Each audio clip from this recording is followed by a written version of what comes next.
Real quick, did y'all see that hit earlier? Holy crap. We'll talk about it. Hustle hard, hustle every single day. I'll be making moves till I'm buried in my grave. To the system, I don't wanna be a slave. I've been doing shit my way, or the highway. And in the driveway is a nice range. Cause I grind through the climb, I invite pain. You'll never hear me, bitch, nah, I don't complain. Just gotta flip the switch and you can go and obtain anything you want, anything you need. Your mind's got the key ingredient, it's belief. They'll deceive with the negativity, but I just slide right by that energy. Even when you feel low, you can still go. Even when you feel slow, you can still go. Even when there's no hope, you can still go. I never answer to no, man, I still go. Go, go, go, go, go, go, go, go, go, go, go, go, go,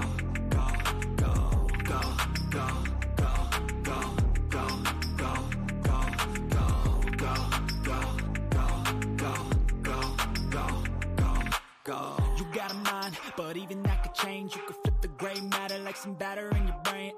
That's why I say, fake it till you make it A. And if you play that game, then you just might make a change. Rearrange all the bad to okay. Take the worst thoughts saying, turn them to a game. Take the best thoughts saying, put them on display. On repeat in your brain till you're feeling no more pain. Never slow yourself down, you can do some more. Push past all the pain and you'll find a door. Open it up and finally explore everything that you thought you could never do before. And even when you feel low, you can still go. Even when you feel slow, you can still go.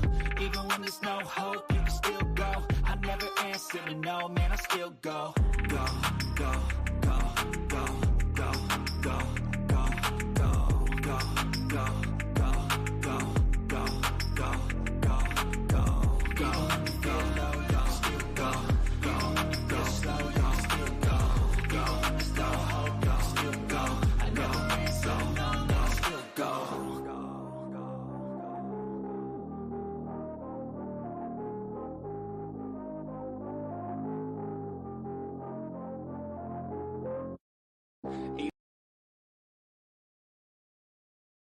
Even when you feel low, you can still go. Even when you feel slow, you can still go. Even when there's no hope, you can still go. I never answer to no, man, I still go. Go, go, go, go, go, go, go, go, go, go, go, go, go, go, go. Hustle hard, hustle every single day. I'll be making moves till I'm buried in my grave. To the system, I don't wanna be a slave. I've been doing shit my way, or the highway. And in the driveway is a nice range. Cause I grind through the climb, I invite pain. You'll never hear me, bitch, nah, I don't complain. Just gotta flip the switch and you can go and obtain anything you want, anything you need. Your mind's got the key ingredient, it's belief. They'll deceive with the negativity. Good evening, everybody, and welcome to this week's edition of the Sports Report. I am your host, Seven. Let me get things started without wasting any time. First, I want to bring in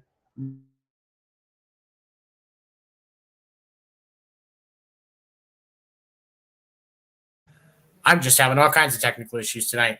My right hand, my best friend, and also the biggest dick in sports. Dan the Dick Warner, everybody. It's not actually the biggest dick in sports. He is the biggest dick in sports. Pretty sure that belongs to possibly Giannis. We're not exactly sure yet, but I mean, it's in that that's area. a pretty reasonable assumption. And this is the Sports Report. This is not After Dark. It's like right. Will not being here is like Sammy Davis Jr. not being in the Brat Pack, or Ernest Lee Hudson not being in the Ghostbusters.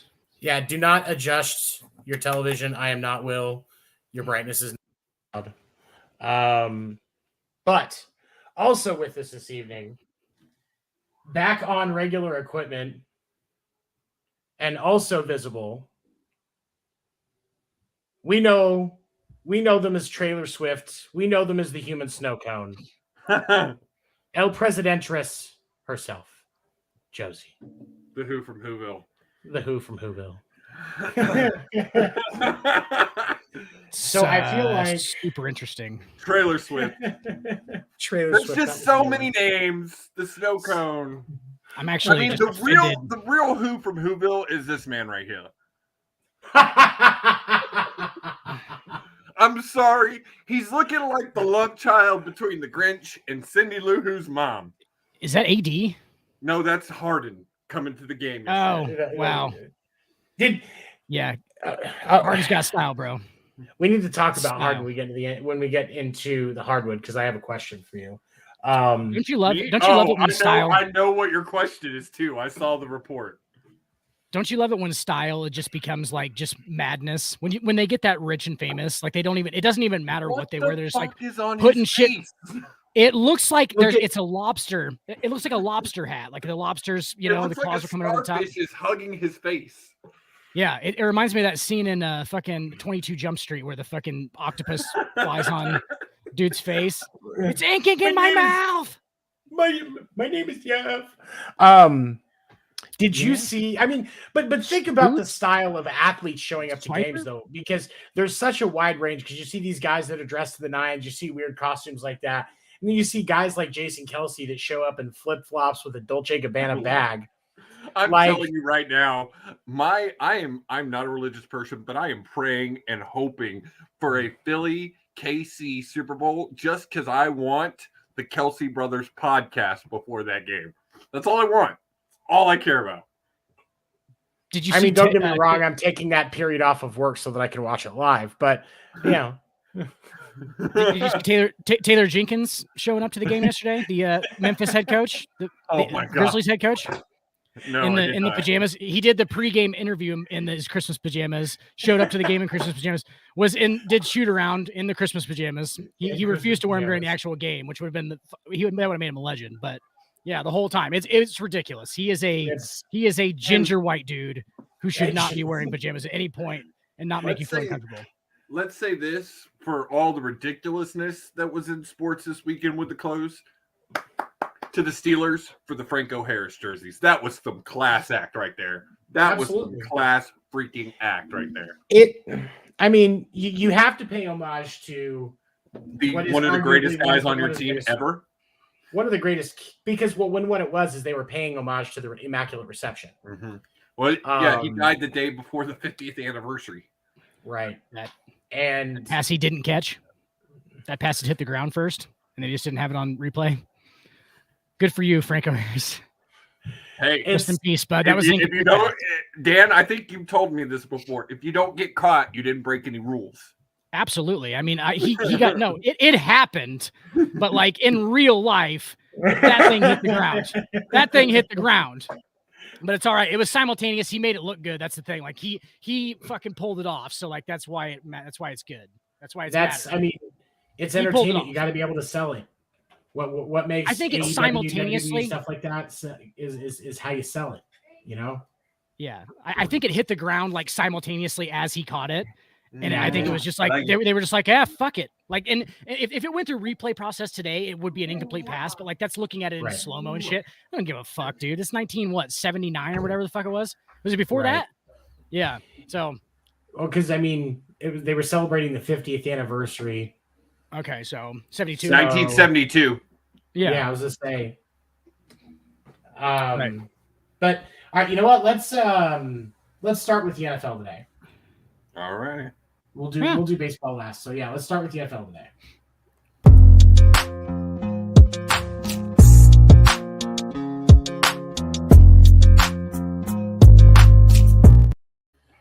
I just have to say, hell literally froze over with all this weather we're having because my Texans actually pulled off a fucking win last night. It was a hell of a move too. Like, gotta respect the Texans for getting it done. Who led them to that win, guys? Anybody want to tell me who led them to that win? The Neck Mills. I like Davis. He's the next best thing, guys. But he's the next best thing. The neck best. I like Davis Mills. I like it. But we all have to. I like Davis Mills until we get that number one pick. Purdy mouth. How many more first round picks did Bill O'Brien trade away? How many more you guys have to go without? What is it? Oh Three no, more? this one. No, it's done. That's done. Okay. They got this. They got 2020 and 22. This one right here will be ours.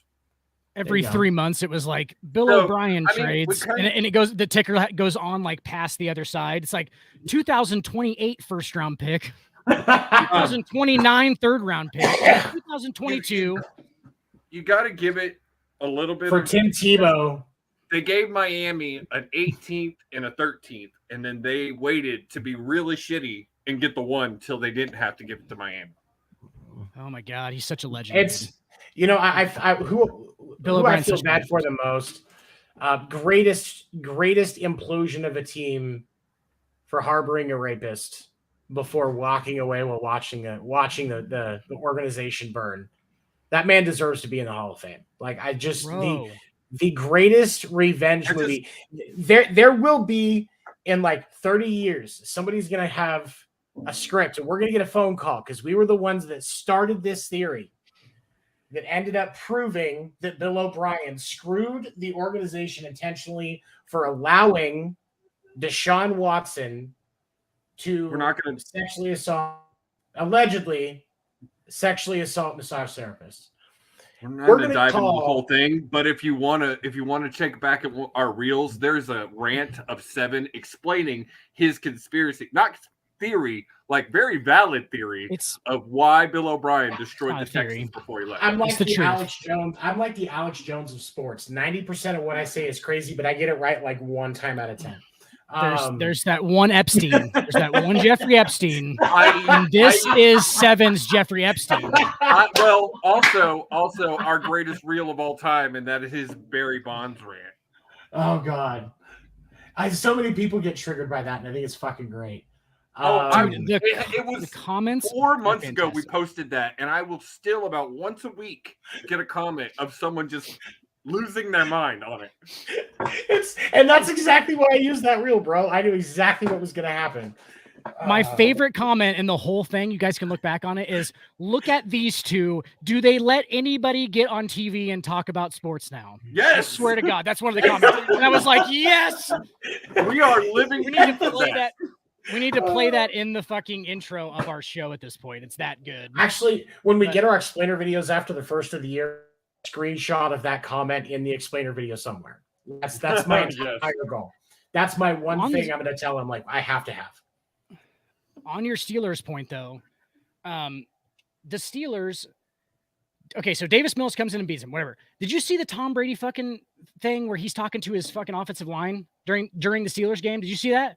He's screaming at his offensive line. He's actually angry, and he says, I didn't divorce my wife so that I can lose to Kenny Pickett at halftime. Literally to his offensive line, screams it at them. Tom Brady. Yeah, it was like 2 weeks ago. It was like 2 weeks ago. Oh, okay. Yeah, it was the last time that they. Yeah. Okay, I did not see that, but that's funny. He almost lost that game last night. He was down, to Kenny Pickett at halftime. That's my thing. Like, let's start with last game.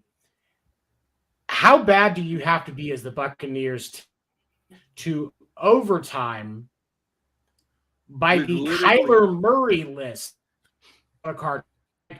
The one thing that keeps that offense afloat, and as much as I make about Kyler, he is a talented quarterback. Him respect in that regard. Yes, his KD in Call of Duty is higher than his QBR, but that's not for me. But you, as the Buccaneers, yourself to get taken to overtime, fucking Cardinals, without Kyler. So I saw a TikTok this week that rates the 10 worst teams in the NFL. And it's the teams you think of. It's the Chargers, it's the Rams for literally having the worst post Super Bowl season ever. It's the Texans are number 2 because they're 2 and whatever. But number 1 is Arizona, and it is literally because they have all of this freaking talent and can't do no right. And yes, Kyler's out, and that is a huge hurt for them. They were they had 2 QBs switching out the whole game yesterday, and it could tell it was an issue because D-Hop didn't even have targets yesterday. Well, and the thing of it is, Arizona as an organization is lost. And Dingleberry needs to go. Dingleberry's gone after the season. They don't have a choice. I thought it was going to happen Time was today. the first. I was kind of in that same boat. I'm surprised that only Hackett was the only one to get fired today.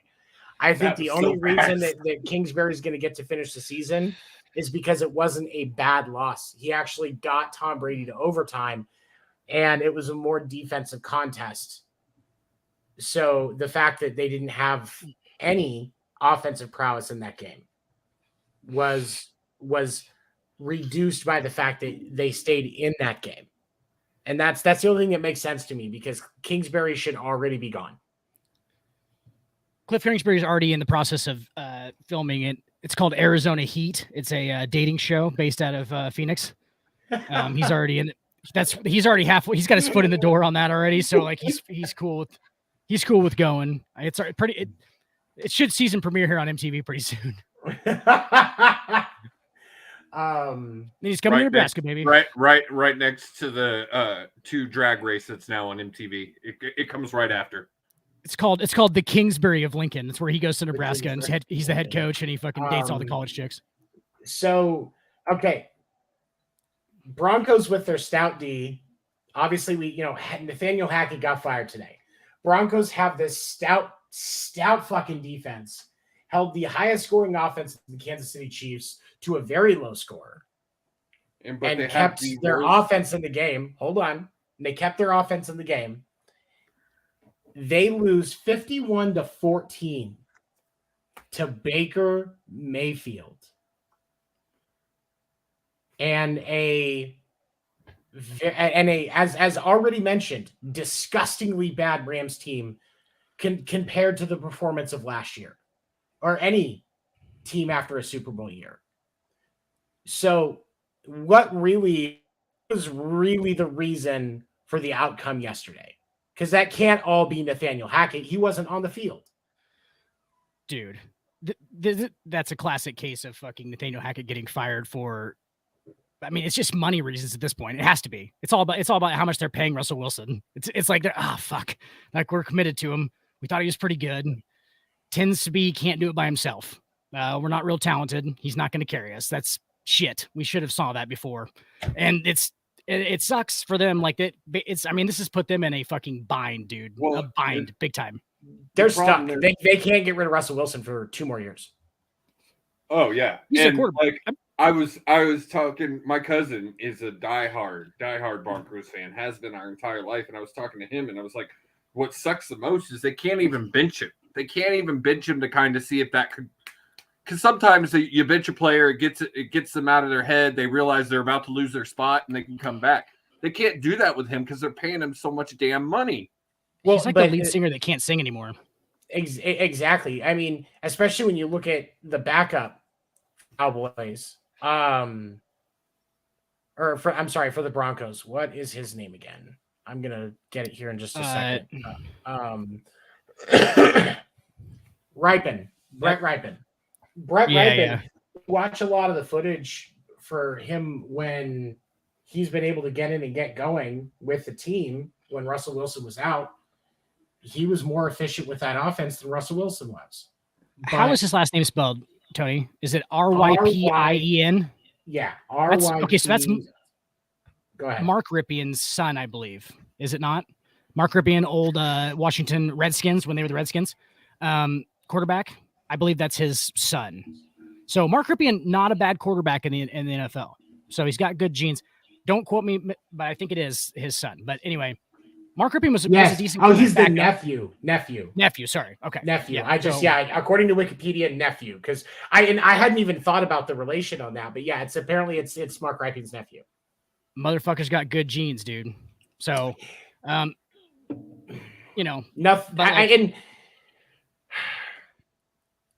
But you can't pay a backup quarterback $260 million. So you can't. You literally can't bench Russell Wilson. They're worried about what it's going to do to Russ too. You think? They're worried about what it's going to do to his psyche. See, honestly, I think the only thing that would save the Broncos is he retires. Sorry, go ahead. He ain't going to do it. I was just going to say, again, I go back to I'm not sure it wouldn't help him. Sometimes players need that bench to get them to understand, look, if I don't change something here, my career's done. And so I don't know if it would work for him, but at this point, you got to try something because he has had the literal worst decline in one season that I've ever seen. Are you really gonna pay a guy close to $1 million a game to sit on the bench? Yeah, that's the thing. You couldn't do it more than one game, maybe two. Is that Brandon Boyd in the background? Is that Brandon Boyd?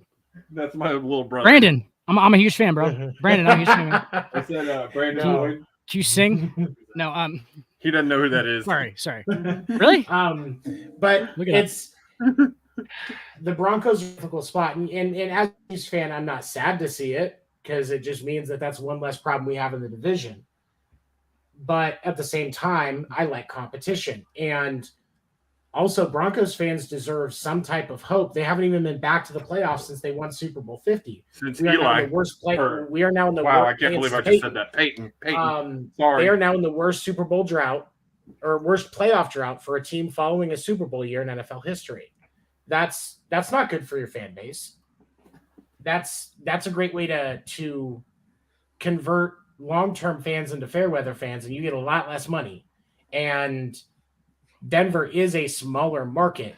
You can't afford to take a big hit like that and go from having dedicated fans, which the Broncos do, to everybody losing faith in the team and becoming fair weather. Seven, there's no such thing as a small market team. Quick update. Those are your words. Chargers up on the Colts 13-3, starting the fourth. Right. No, and that's what I said. I'm not saying they are a small market team. I'm saying it is a smaller market, so you have to take care of your fan base. You don't have a choice. I like that you guys brought up the Peyton Manning thing. And the interesting part is, like, yes, it's kind of like a similar situation, but opposite ends of the spectrum for the quarterbacks. Look at the two. You got Peyton, whose mind is still completely there. He's so locked into it fucking mentally that he actually overcomes being a fucking terrible athlete at that point, right? He's terrible. He's big. He eats all the time. He's rich as fuck. He doesn't give a shit. And he's just not in as good a shape as he was when he was younger. Amazing game. It's the opposite with Russell Wilson, dude. Like, Russell Wilson is a fucking freak, dude. That dude's arm is unreal. Go watch like his Pro Bowl fucking the skills passing and shit, dude. He's craziness. Like, that dude has obviously a baseball player.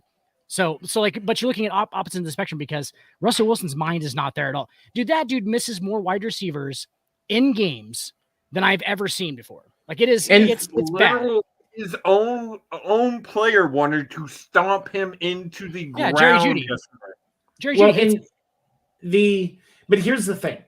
Like, and this is where the retirement comes into play, because if where do you draw the line as a professional athlete to really be like, I can't do it anymore? Because like with a lot of positions, like especially your guys in the line, your running backs, it's your body that goes first. With him, Drew Brees had a sharp mind, but his arm retired 3 years before he did. So Aaron Rodgers. His body retired 4 years ago. Get the fuck out of here. That's a whole different subject we're not going to get onto right now, but I'm offended by that. Aaron Rodgers' mind is the one that retired, buddy. Anyway. Oh, yeah. For sure. But Russell Wilson, I'm not. Yeah. Russell Wilson, though, he has clearly, there is still athleticism there. Like, even when you look at, as you see him scramble and moving, like he's trying, but it's like, the program isn't loading. It's like he's just dealing with a bunch of lag, like a shitty Call of Duty version or playing any moderately updated Bethesda game. But you have I just realistically, I think that if you're Russell Wilson, you have to legitimately consider retirement because of how disconnected the mind part is and how much that matters, especially when you're under center. I mean, if he retires this, I like it because he could go back to his day job as being John Legend. So that's one thing he could do. And nothing. I think in all seriousness, and I know he doesn't deserve this title anymore, but Sierra's husband doesn't need to work. No, that's what I'm saying. Like, that's what the only way that your argument makes sense, Seven, is like his off the fucking football field life, which is a lot of what the problem is, I think, is like, okay. You know what I'm saying? Like, he's going to be all right. I'm regardless, wondering. like, I have been wondering, is he going through the same thing that Tom is going through, just more privately? Are they about Seven, to I'm divorce? starting to No. like your idea though, for real, because I think it makes it. No, I think they're stronger than ever. I think they're fucking ready to push this fucking freight train into the future. I And think then- they've drank a little too much of the Kool-Aid is the problem. Oh god. And I Yeah. say Nope. that as somebody who is a Christian. They drank too much of the Kool-Aid, bro. I feel like I'm just Russell saying. Wilson was probably on like the wrapper of a Gatorade, and he buys just those Gatorades, and they drink them around the house. Like everybody like looks at each other while they're drinking his Gatorade. They're like, "Oh my gosh, it's awesome to be Russell Wilson's, son or whatever." They just everybody just Okay. like makes all the people hang Too out many together. sacrifices to the Illuminati. Yep. True fucking story. Quick All right, update. real- 12:48. Real quick, I was just Um, going to run through the scores and get y'all's thoughts for this That's week. what I was doing. I had them pulled up. I got it. Packers beat the Finns 26-20. Tua back in concussion protocol. Definitely He had something a to watch terrible there. game. Before the Um, concussion, he had a terrible game. Yeah. I didn't CT that one coming.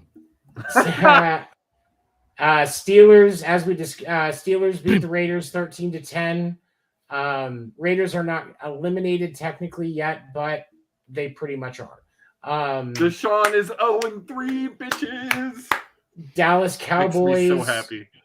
Dallas Cowboys Not gonna beat be the a happy Philadelphia ending. Eagles 40-34. Good game. It gives Gardner me a Minshew, happy it was a ending. great game. Gardner Minshew played really well for most of that game. What? He did. Most. He did. Most. I mean, he had 355 passing yards and 2 Nice. touchdowns. He was 24 And for he 40. Gardner Showed Minshew when had it Minshew. that game? mattered. I'm not. I'll let you go a second, Dan. I'm not saying Gardner Okay. Minshew is perfect because he did throw a pick six, but Gardner Minshew played well in that game. Yeah. Go ahead. Dan. I completely agree. You know who the best player on that offense is, though, right? It's not Jalen Hurts. It's Devontae Smith. Devontae Smith is Oh, the yeah. best player on that fucking offense, dude. That dude is a bad motherfucker, dude. Like he's starting to come into his own. He dropped a lot of balls early. Like last year, he showed flashes. He's fast as fuck. He's long, lanky. Like he reminds me kind of like a taller Deshaun Jackson. Is who he reminds me of. He's Fair. skinny. He comes out and he doesn't even fill out his shoulder pads. But that dude went up and made a catch. I don't know that last drive that they had. He went up and made a catch in the middle of the field, dude, and he got off the ground. And I was like, dude, that is unreal. Like, he went up, he's dunking a basketball is what it looked like. And he just caught up with his fingertips. And I was like, okay, this guy's for real. And he had like, what, 12 catches or something like that, like 130 some yards. Like he went basically nuts. So like, that's the best player on that offense. Anyway, that's what I was going to say is Jalen Hurts might be the MVP. Not, but he's not the best player on that offense. Devontae Smith is. Go ahead. And Josie, go ahead. Sorry. No, you're good. I was just, y'all said what I was going to say. I did want to say, is it just me or the Colts and the Jaguars literally trying to see who can win the AFC South with the worst record? I like the Jaguars though. I like that offense a lot. I like Trevor I think Lawrence. they with need sunshine. time to meld. I think there are a couple of pieces and a couple of years of time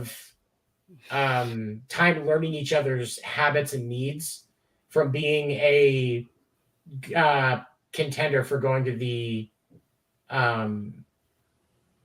deep into the playoffs. Right Like, now, Right. Super AFC Championship, NFC, whatever, going deep. right Yeah. now, the Texans For have sure. a chance to tie up the entire division. Like every team would end up tying for the division because if the Texans win out, they go 4-1 or 4-2-1 in their division. Right, but it's but It won't overall matter. record it matters. doesn't matter. Yeah. Like they're Yeah, not no, I going. got you. Texans aren't doing. You're just beating the anything. shit out of each other. I'm just Yeah. saying, like literally, one of the shittiest teams in football is playing spoiler and making these two teams work, and I love it. I Yeah. fucking So, love As it. by the they way, I just should. meant the AFC South. I just meant the AFC South, by the way. Not Yeah. 'cause I'm on the same page as you are. Like, I don't think they're going to get past. I don't think they're going to win a fucking playoff game. But like to win the AFC South, I think that's probably the best team, honestly. Like, I mean, Absolutely. I mean, yeah, the Bucks are probably going to win their division with a losing record too, unless they win out. yeah. That on that note, real quick, Tom, before we switch it on, literally the quote is, you guys should watch the YouTube video because we can't show it. The actual quote, he's yelling at his offensive line, dude, and he says, "I didn't leave my wife to lose to Kenny fucking Pickett." He screams it at his offensive line. I swear, dude. Hey, that's and fucking these guys, great. these guys have to keep a straight face for that shit, dude. Can you imagine being one of those offensive linemen? I'd be laughing my ass off. I'd be like, Tom, are you fucking serious, bro? That's the funniest thing I've ever heard in my life. Dude, you see, 100% serious. And Tom Dan, would I have to guarantee punch me in the face because I would be laughing too goddamn hard Me if somebody too. said that to me on Me the sideline. too. There's no way. There's no way. Well, One of I the dudes is guarantee. clearly like, You know why he said it? Because the week before he lost to Brock motherfucking Purdy. yeah, Purdy mouth. Yeah. Purdy mouth. Who is undefeated in the NFL? Brock Purdy. I mean, Purdy mouth. In the actual video, he doesn't. He actually says lose to Kenny fucking Pickett at halftime. Be losing to Kenny Pickett at fucking halftime is basically what he says. Yeah. Like he wasn't even talking about the game. He was talking about at halftime. He didn't want to be losing at halftime. Yeah. Okay. As we just said, Brock Purdy and his amazing self beat the Washington Commanders 37-20. Possibly a game that was so bad that we may see our boy Taylor Heineke get benched again. Poor dude. He can't catch a break. They're still in the running for a wild card spot. Yeah, and they are. As mentioned, Texans beat the Titans 19-14. I thought that was fucking hilarious. It was amazing. It was amazing. And don't get Davis me wrong, Mills. Listen to this stat line for Davis Mills, the winning quarterback. They tried to give it away. The winning quarterback when going against Derrick Henry. Not even counting who is under center for the Titans. Derrick Henry. Davis Mills was 17 of 28 for a whopping 178 yards and 1 touchdown. I'm going to say that again. 178 yards and 1 touchdown. Beat Derrick Henry, who had 23 carries and 126 yards and 1 touchdown by himself. You're talking shit on Vrabel right now, right? Are you talking shit on Vrabel? Absolutely. Okay. The only he thing needs to go back to whatever fucking boy band he was in. Like, seriously. I mean, the only thing that Derrick Henry really did that whole game was that 50-yard run. He didn't really have a whole lot that game compared to a Derrick Henry game, like a normal game. I mean, he broke a bill. That's a game. It doesn't matter who you are. But half of that was that one run. So that's a running back's job. I'm not trying to take anything from him. I'm just saying, compared to some other Derrick Henry games, he didn't have the greatest game of his life. Still had 123 yards. That's such an impossible standard though, because hasn't he rushed for 200 yards multiple times? Of course, 123 yards isn't going to be everything one of those games is. That's just like his average, which is like, what, Hall of Fame, all-time leading rusher of all. Like that's the highest per average. Yeah. I mean, in NFL history, it would be like that dude. If you just watch the games, like that dude, like I'm a running backs fan, bro. You know I'm a running backs guy through and through. And just watch him at the end of runs. Yeah. Quick question. Actually, you know what, no, Josie, I'll ask you this question. How many teams do you think would love to have a player who's a running back whose bad game is 123 yards and 1 tutty? I guarantee you the Texans would jump on every bit of that. I'm not trying to say like he had a bad game. He did not. He had what for most running backs would be an amazing game. I'm just saying, had Derrick Henry been on one yesterday, we wouldn't have won that game. No, but here's the thing. One of the things you're forgetting, and I understand you don't watch Texans football even as a fan because it's dog shit. They have and I literally just got back into a place I could actually watch it. Right, yeah, you've been out of market. I was just giving you shit. But they have a decent run defense. They do. They just can't defend the pass for shit. They're second. So okay, as someone who's been a fan of this team for 21 years, our secondary has always been one of our problems. Literally since the very beginning. That's fair. But right now the secondary is not just a problem. It's fucking dog shit. It's a hairball dipped in Everclear and aviation fuel set on fire. That's exactly what it is. I think you can directly link just a fucking dumpster fire. I think you can directly link the Texans DB problems with their first overall pick that they took. Well, in the secondary, I don't know if it was their first overall pick ever, but it's 2001. Cushing? Jonathan Joseph was their first round pick, and the dude just got torched on the regular. I mean, he's also going up. He's also going up against AFC guys or dudes in the NFC like Randy Moss and those guys. But like he's getting torched all the time. They're terrible everywhere else. He's the only talented guy. He reminds me kind of like David Carr, like Derek's older brother. Like he was actually really talented. Probably could have been good, but like he just came into a shit situation. Oh, Texans. Well, it was again the Texans had no protection for him. David Carr was Andrew Luck before there was an Andrew Luck. Like, ooh, I don't know about that. I wouldn't take it that far. He held the record for most sacks. Jeff in the Garcia. Season. He held the record for most sacks in the season at one point. Who? David Carr. David Carr is a quarterback. Joe Montana was a quarterback. Oh no, taking the most sacks. I get what you're saying. Yes. I get like he took the most sacks. Yeah. They were terrible. That's what I'm saying. Like, and Jonathan Joseph got torched all the time because they were terrible.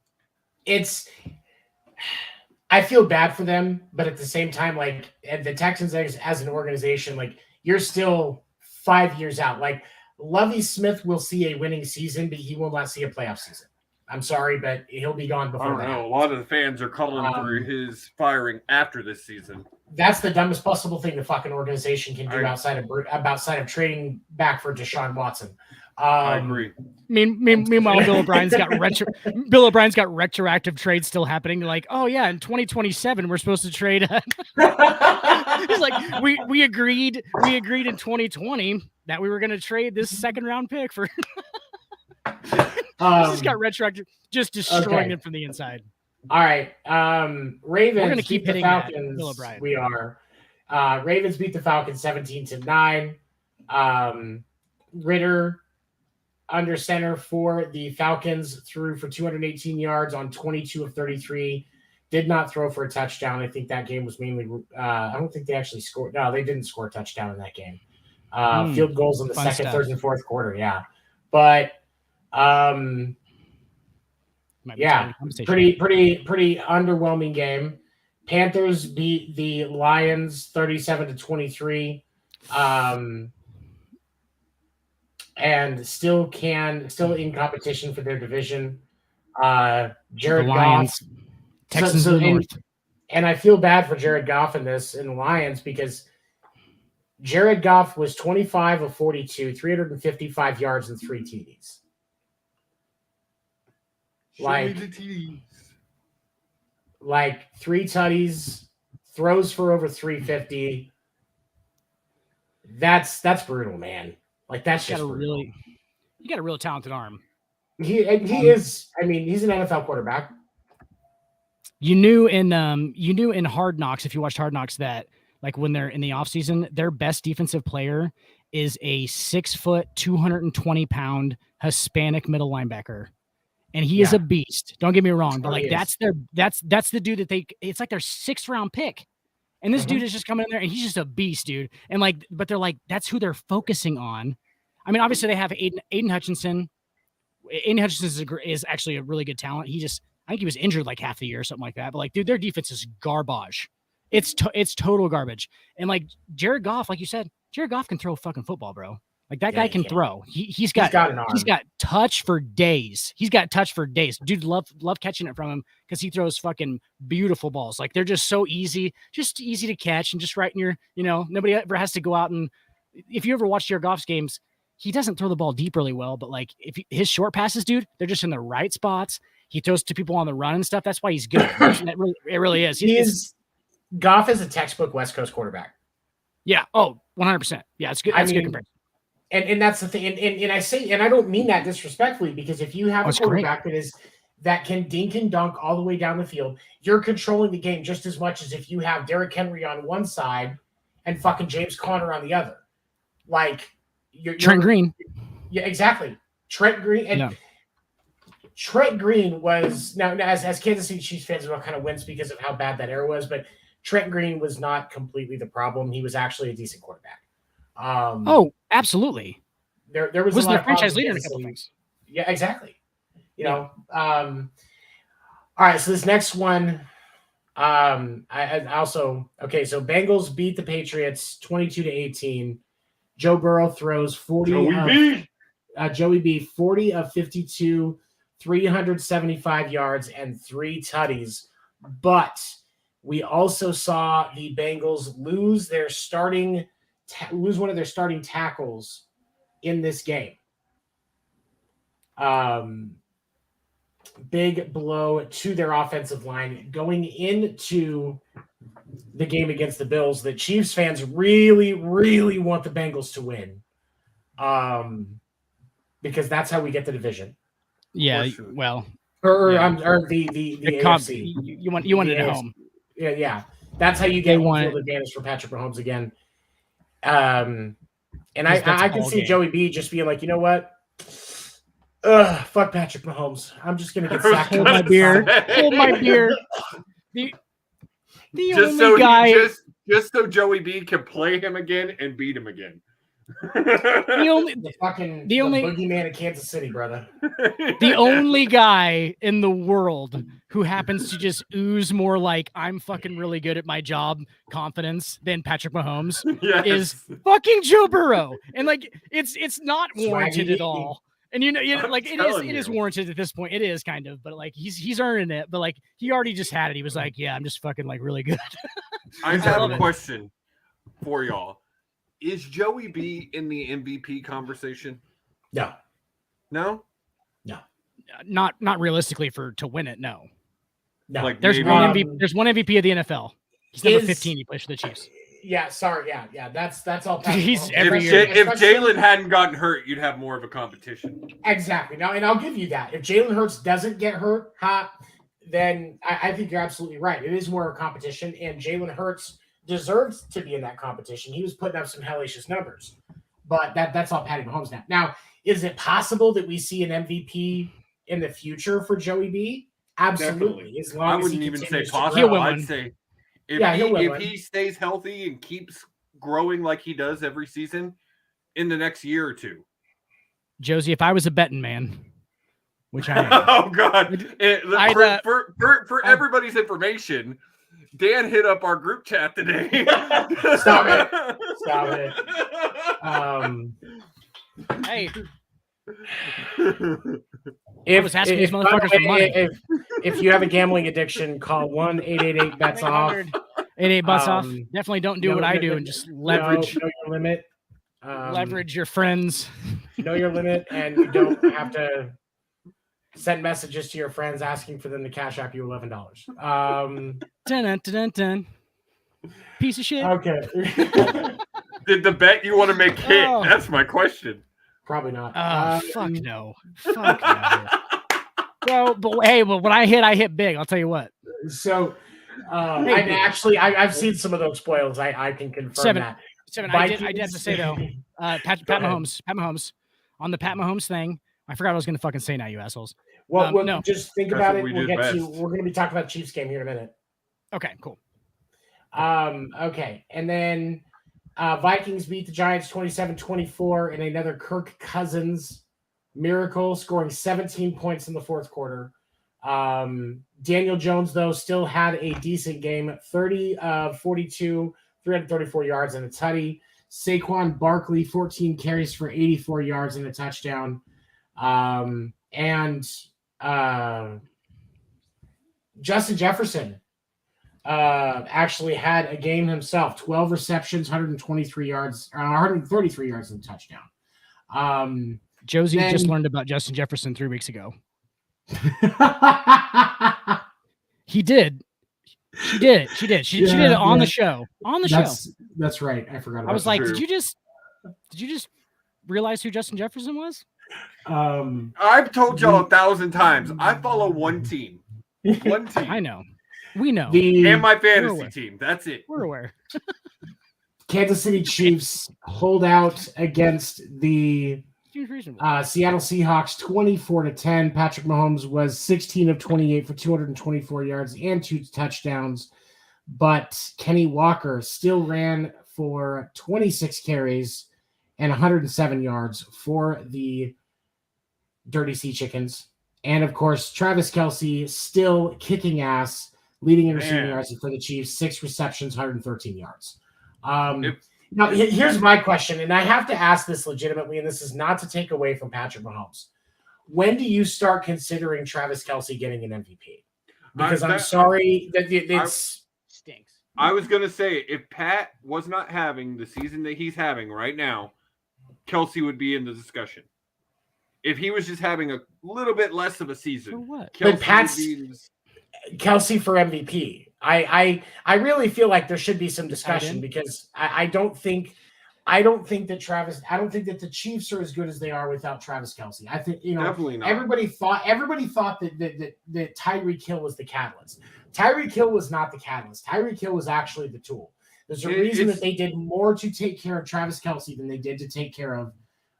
It's also the Tyreek relationship that Kelce and Mahomes have. Like you could see that on the podcast a few weeks ago. Those two have just such a close-knit relationship. Like they just play so well together. You can tell on the field they read each other's minds. Right, but that's I see what you're saying, and Patrick Mahomes is a part of Travis Kelce's success, but Travis Kelce was good before Patrick Mahomes. Travis Kelce made Alex Smith look good.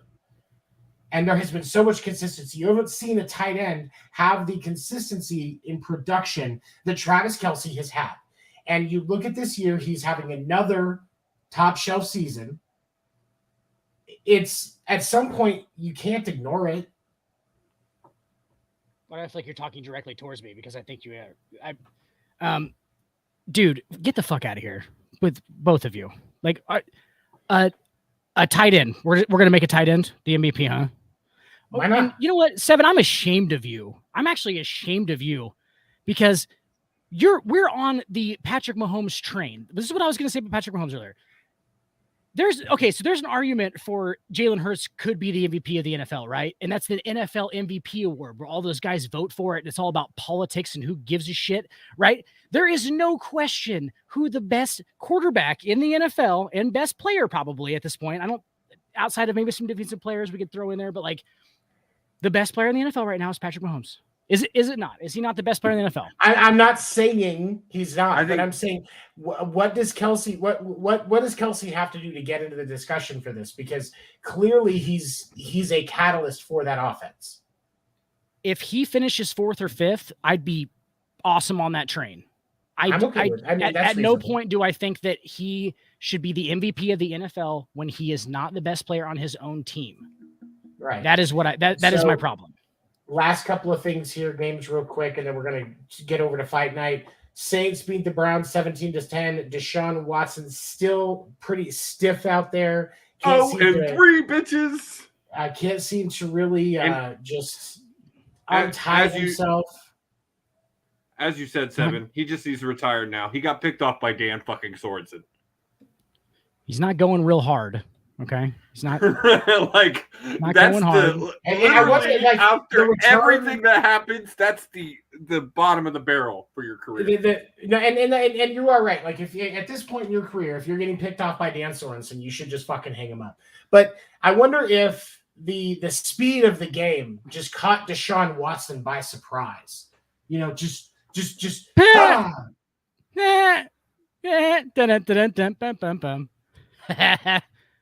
Nothing. I thought it was funny. Seven. I liked it. I mean, I'm a brilliant man. People will realize it someday. I mean, obviously, hey, this is all going to be on the internet forever. It's all out there forever. It's going to happen. I'm going to be like, I'll be long dead, and somebody will come across and be like, "This madman was right." You're going to be you're going to be like fucking. Go ahead. Sorry. Bills beat the Bears 35-13. Josh Allen only threw for 172 yards, but he was 15-26, 2 touchdowns. They just ran the ball a lot. Singletary ran for 106 yards off of 12 carries. That's also 29 of the 35 points that the Bills scored were in the third and fourth quarter. The Bills only scored 6 points in the first half. Yeah. They actually went in losing 10-6 at halftime. So right. The Bills' versatility is really what makes them so dangerous in the playoffs. Yeah. I mean, obviously they're dangerous in the playoffs, but like, dude, they'll go anywhere, bro. They don't care if they play on turf inside where it's 70, they'll run with you. And then they can play on fucking, what was it, 16 degrees? And it was snowing. Like there's like 2 inches of snow on the ground and shit. They'll go in there and roll with you like that. Like they can do it on both sides of the ball all over the place. Like Josh Allen is a perfect all-weather quarterback. But the thing is, the Super Bowl was always just played in fucking perfect conditions. Is it not? Yep. So that's playing in a dome. Right. And does it come down to where it's like Josh Allen might make these, but like he's such a good quarterback for like that multi-dimensional type of weather and stuff because he can run, he can throw the ball accurately, but does he do them all consistently? No. That's that kind of the thing, you know? So like Patrick Mahomes is a perfect fucking Super Bowl quarterback. He loves that turf, loves guys, you know, flying fast and stuff. Like he can roll out, do all that shit. But like he's just not as multidimensional as Allen is, but obviously he's the best player in the NFL. Right. Jaguars beat the Jets on Thursday night, 19-3. Trevor Lawrence, 20 of 31 for 229 yards. Etienne ran for 83 yards off of 22 carries. And Ingram led Jacksonville in receiving yards, 7 receptions, 413 yards. And 2.5 minutes left in the fourth quarter of the Chargers-Colts game, Monday Night Football, currently running on ESPN 1. Or ESPN, I don't know why I called it 1. ESPN, Chargers are on the Colts 20-3. Justin Herbert is currently 24 of 31, 235 yards, and 1 pick. Austin Eckler has ran for 2 touchdowns and 67 yards off of 18 carries. Keenan Allen, 11 receptions, 404 yards.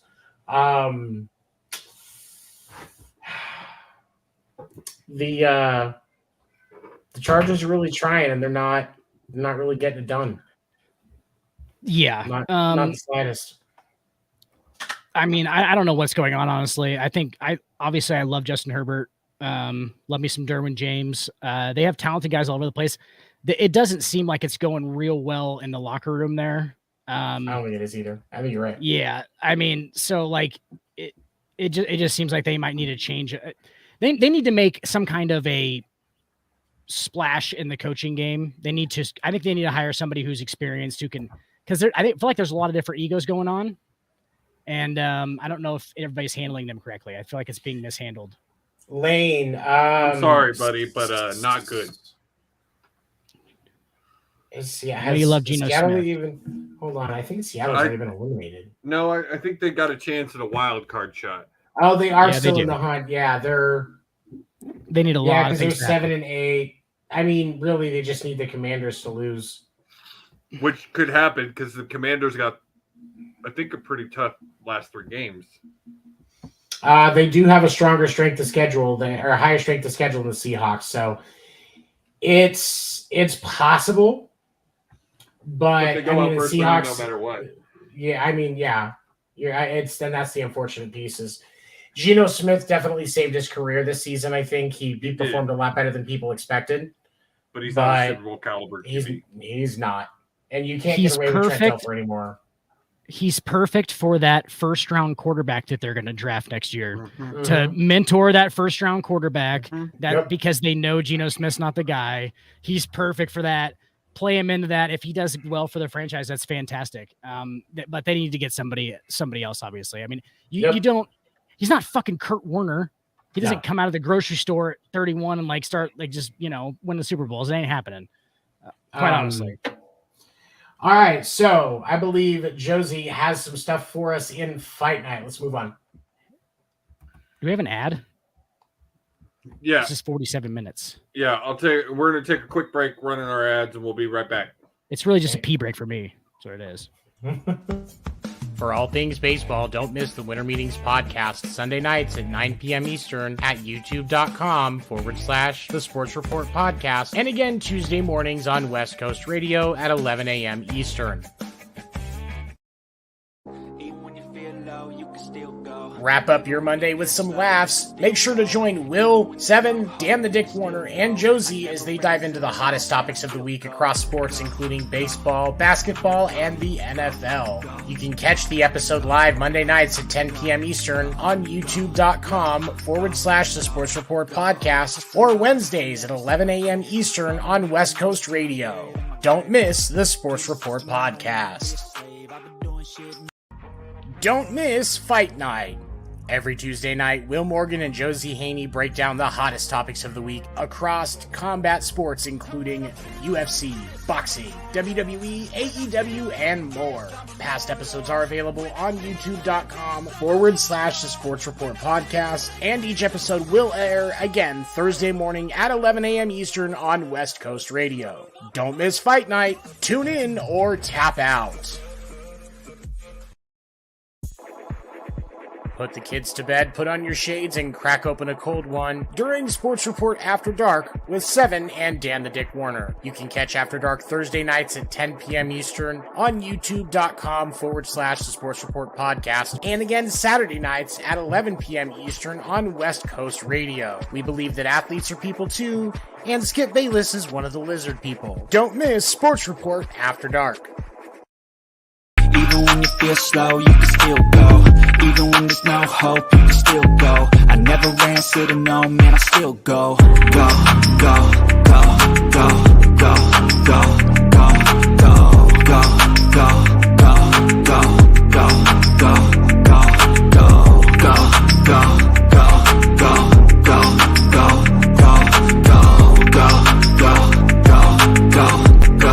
go, go. You got a mind, but even that could change. You could flip the gray matter like some batter in your brain. That's why I say, fake it till you make it A. And if you play that game, then you just might make a change.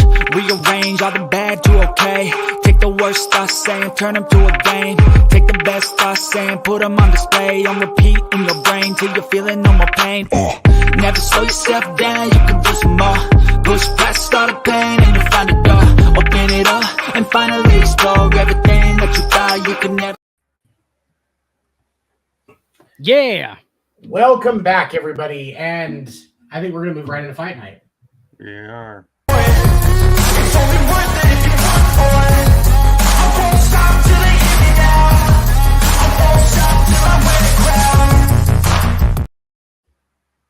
So first things first, I did want to pay my respects. Rest in peace to a UFC MMA legend, Stephen Bonner. Passed away today. Seems like we've been losing a lot of people in the combat sports world lately, and it bugs me. So before I dive into my new segment with this and ask Dan the Dick any wrestling question he wants, and let Dan ask me any wrestling question he wants. Real quick, I just want to touch on Mandy Rhodes. She got fired 2 weeks ago yesterday, or 2 weeks ago tomorrow. And it is looking like in that 2 weeks, just with her fan site, she has made over $1 million since WWE let her go for breaking their morality clause in their contract. Will sent me a TikTok yesterday of a man I despise talking about the situation, and it makes me sick to my stomach, but I agree with him. And that's Jim Cornette. And he said that he really doesn't, he thinks what probably happened is they saw it, they were like, hey, we need to have a conversation. This is kind of pushing the line, because if you there now have been some pictures out there. Cornette's a dirty old man, and he actually bought the subscription so he could talk about it on his show, but and probably fantasize about cucking his wife to it. So he wore the horns of a cuckold.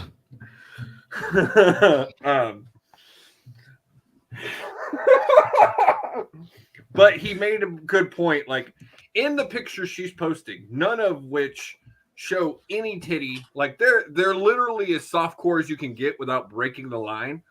But they all cut off right here. You never see her face. And I think I honestly believe he also said that yes, right now she's making money, but eventually, as it wears down, she'll start making less money. I do First believe question, Josie. Who is that? Who are we talking about right now? It is You said the name. Her name is Mandy Rose. She was the Okay. She had been holding the title for their developmental NXT, the women's title. She'd had it Because it goes with my question too. So going on Mandy 400 days, and then all of a sudden they dropped it, and the next day fired her. And it is all because she had basically what's an OnlyFans and was putting up some risque photos. None of them were showing nudity. Like they were literally towing the line as close. Were as they you could. suggestive? Yes. Wait. I have a question. Because I didn't know about this. So I've fallen out a little bit. So I want to make sure that I understand. The wrestling organization that built its current empire on the existence of HLA matches and bra and panties matches in China. And in multiple times where these women were completely exposed in an arena of 20,000 plus people, they're going to come and also in the mid-90s, China was in Playboy, and you could see her hoo-ha. Shawn Michaels was in Playgirl. Literally, you've had China, Stacy Keibler, Trish Stratus, Tori Wilson. All of them have been in Playboy. Hold on. Is it because she wouldn't give them a cut? That's what most fans are saying, is because WWE has a rule now. If you're on Twitch, if you're on any kind of third-party platform, they get either you have to be giving them a portion, or you can't use their stage name for it. But she wasn't. She was using her real name. There's even more to that, though, Seven. I want to drop a little bit more to that.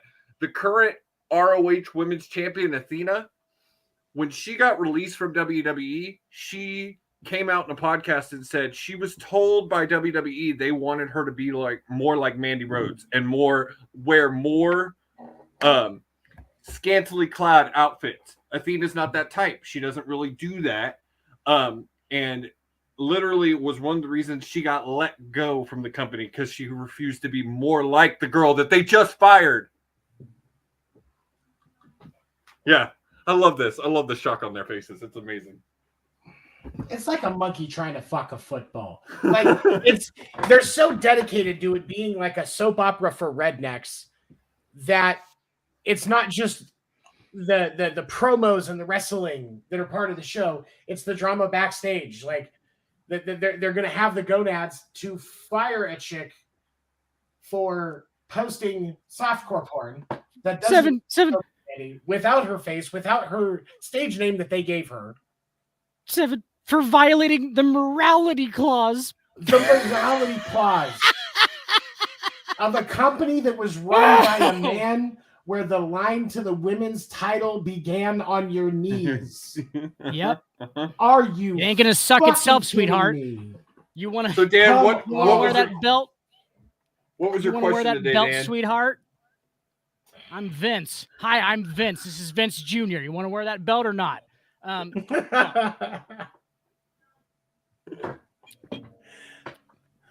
For violating, wait for it, the morality clause. That's the part that blows me away. The morality clause. I bet it's got to be that she wasn't giving him. She wouldn't give him any money for it because she wasn't using her WWE. And there's make believe a Santa Claus. There's either that, or the other thing is that some people say, and Cornette kind of said this too, that they may have sat her down and said, "Hey, this is pushing the line. You're going to have to stop." And she just said, "No." I mean, it has been reported that she's making more off this website than she was making from her contract. So yeah, why would she say no? And then I guarantee you, she could go sign with AEW. And Tony Khan's still going to let her have that because other girls on the roster have that. I would say, why wouldn't he? And she would be to make money? huge addition to the women's roster for AEW. Absolutely. She literally has been NXT's champion for 400 plus days. So how long is her non-compete going to be? Usually... it's hard to say. Usually, WWE's is 90 days, but where they kind of severed her contract, I'm betting it's more like 30. I was gonna say if it was something where it was like they were quitting or some type of big continuous problem or something like that, I could see more time. But if you're just gonna be like, hey, you thought you were working today, but you're fucking fired because you won't pay us money for shit you don't use our shit for, how can you really justify having a non-compete at that point? Like, if you fire me like that, guess what, bitch? Tomorrow, if AEW is like, hey, let's go. Bye, motherfucker, you fired me. Unless you're paying me for that time that I'm sitting, you can kiss my black ass. Yep. Yeah. So, Dan, what was your question for the day? Well, just real quick on that, like the worst part about that is like, that the meeting between her and the WWE was probably like on paper. It was like, yeah, well, please stop doing this. But like there was some big time leaning going on in that room. Let's just say that. Like it was like a maybe do this or maybe you're not here anymore. Like that was definitely happening the whole time. But I forgot. Go ahead. I forgot the best part of this, Seven. The person who found out about it and alerted Shawn Michaels, who was in Playgirl, by the way, was Matt fucking Bloom, who you would know, Seven, as A-Train. Yes. He is the one who ratted her out because the rumor is AEW started this morality clause and all of this back when they made the ban on OFs and Twitches and things like that. And the rumor is the coaches and the producers are being the ones to police it. So if they hear or see something, they have to be the ones to do something about it. And you had a man who literally came out on TV, his hairy, oily ass with his nipples pierced and his face all ringed up, and was in a group called TNA with Test, Trish, and himself. What does TNA stand for? What is that? Tits and ass, baby. Tits and ass. Oh, god damn it! I didn't know until now. God damn, morality clause, bud. Morality clause. Yeah, that's. We don't have one of those. I promise. None of us will be here. All right. So okay. So Dan, what's your question? Oh well, my question literally, this was the original question, and it goes so much kind of along these lines. Mine was about Mick Foley. Okay. So Mick Foley. Like I just remember Mankind's character and like all of his different characters, but especially Mankind in general, like, and just Mick Foley himself was a lot at that time. It was like, it was okay to be weird type of thing. Does that make sense? Like it was kind of like because he was so, yeah. Dude Love. What were the other ones? There was Dude Love. There was Mankind. Dude Love, Mankind, and Cactus Jack. And then Mick. Cactus Jack. And then there was Mick Foley, right? So there was four characters. Mick Foley and Mankind kind of like it made it for me anyway when I was watching at that point. Like it was like he was a lovable weird guy, and like I was weird, and like so like that was a weird thing. Was like he kind of made it okay. Like, what do you think Mick Foley's like those characters and like that time in wrestling had an impact on kids like us? Yeah, because it's okay to change it up. I think. Like, what was the impact? I guess. Well, I will say this: Go ahead. is you ask any wrestling fan, like a true wrestling fan, someone like me who's been watching their entire life, who's watched for a long time, what one of the greatest matches they've ever seen is, and if they don't tell you that it's Mankind versus Taker off the when Taker threw Mankind off the Hell in a Cell. If that's not one of your favorite matches, you're not a true fucking fan. Because that's also the first time Foley won the world title, and it has been documented that is the night when WWE started winning the Monday Night Wars. Because if you go back and watch that WCW had this really bad thing about telling people on their air what was happening right now on WWE. Well, they made a mistake that night and said that Mankind was about to win the world title. Literally every person changed the channel to see Mankind win that title. I was watching, man. I was watching that Raw live, and I think that when we think about Jim Ross and Jerry the King Lawler as an announcer, as a commentating duo, in They're wrestling. dirty old men, WWF, but I love WWE. Right. But the truth of the matter is, like, that's probably one of the most iconic moments in sports announcing. Like, you know, there are people that will reference He broke him in half. The moment with Joe Rogan and the other guys on UFC that became a meme and just but no, Jim Ross, Jared King Waller, Mick Foley, Undertaker, Hell in a Cell, one of the most iconic announcing moments in sports entertainment. Oh my God. Oh my God, he broke him in half. That was actually, and I can tell you with absolute certainty, that was the night that Mick Foley became my favorite wrestler because, like, when I grew up, I knew that wrestling was fake because when I started to get into wrestling, my mom told me about Jesse Ventura outing the outing the fact that WWF at that point was choreographed and scripted, and I said, okay, it still looks cool. Like that I mean, because I was a boy, you know, I was a 8, 9, 10-year-old boy. These guys were fighting on TV, and sometimes the chicks with nice boobies showed them around. Like, that's what mattered to me. Like, I didn't give a shit. Yeah, and that's what I like. And that one night, on that Monday night, I watch Mick Foley fly off of that big ass cage, and my mom was watching it with me, and she goes, and I remember her going, "Holy shit! How did they do that?" I looked at her and said, "Mom, he threw him." I said, that ground's padded, but he threw him. That's what happened. That actually happened. Again, as I will tell people 1,000 times, it's not as padded as you think. They're literally landing on gymnastic mats. Like, it is, and then like the people, but that's still softer than that fucking concrete that's under. Oh yeah, seriously. and there's still and then people who say, "Oh, well, the ring is padded."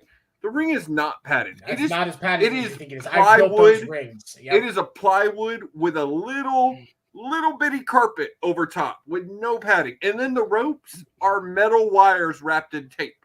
Right, and tightened what makes the ring bouncy is that plywood that they're on. That plywood and padding that they're on sits on top of a very tightly sprung trampoline. Yes, I built that ring.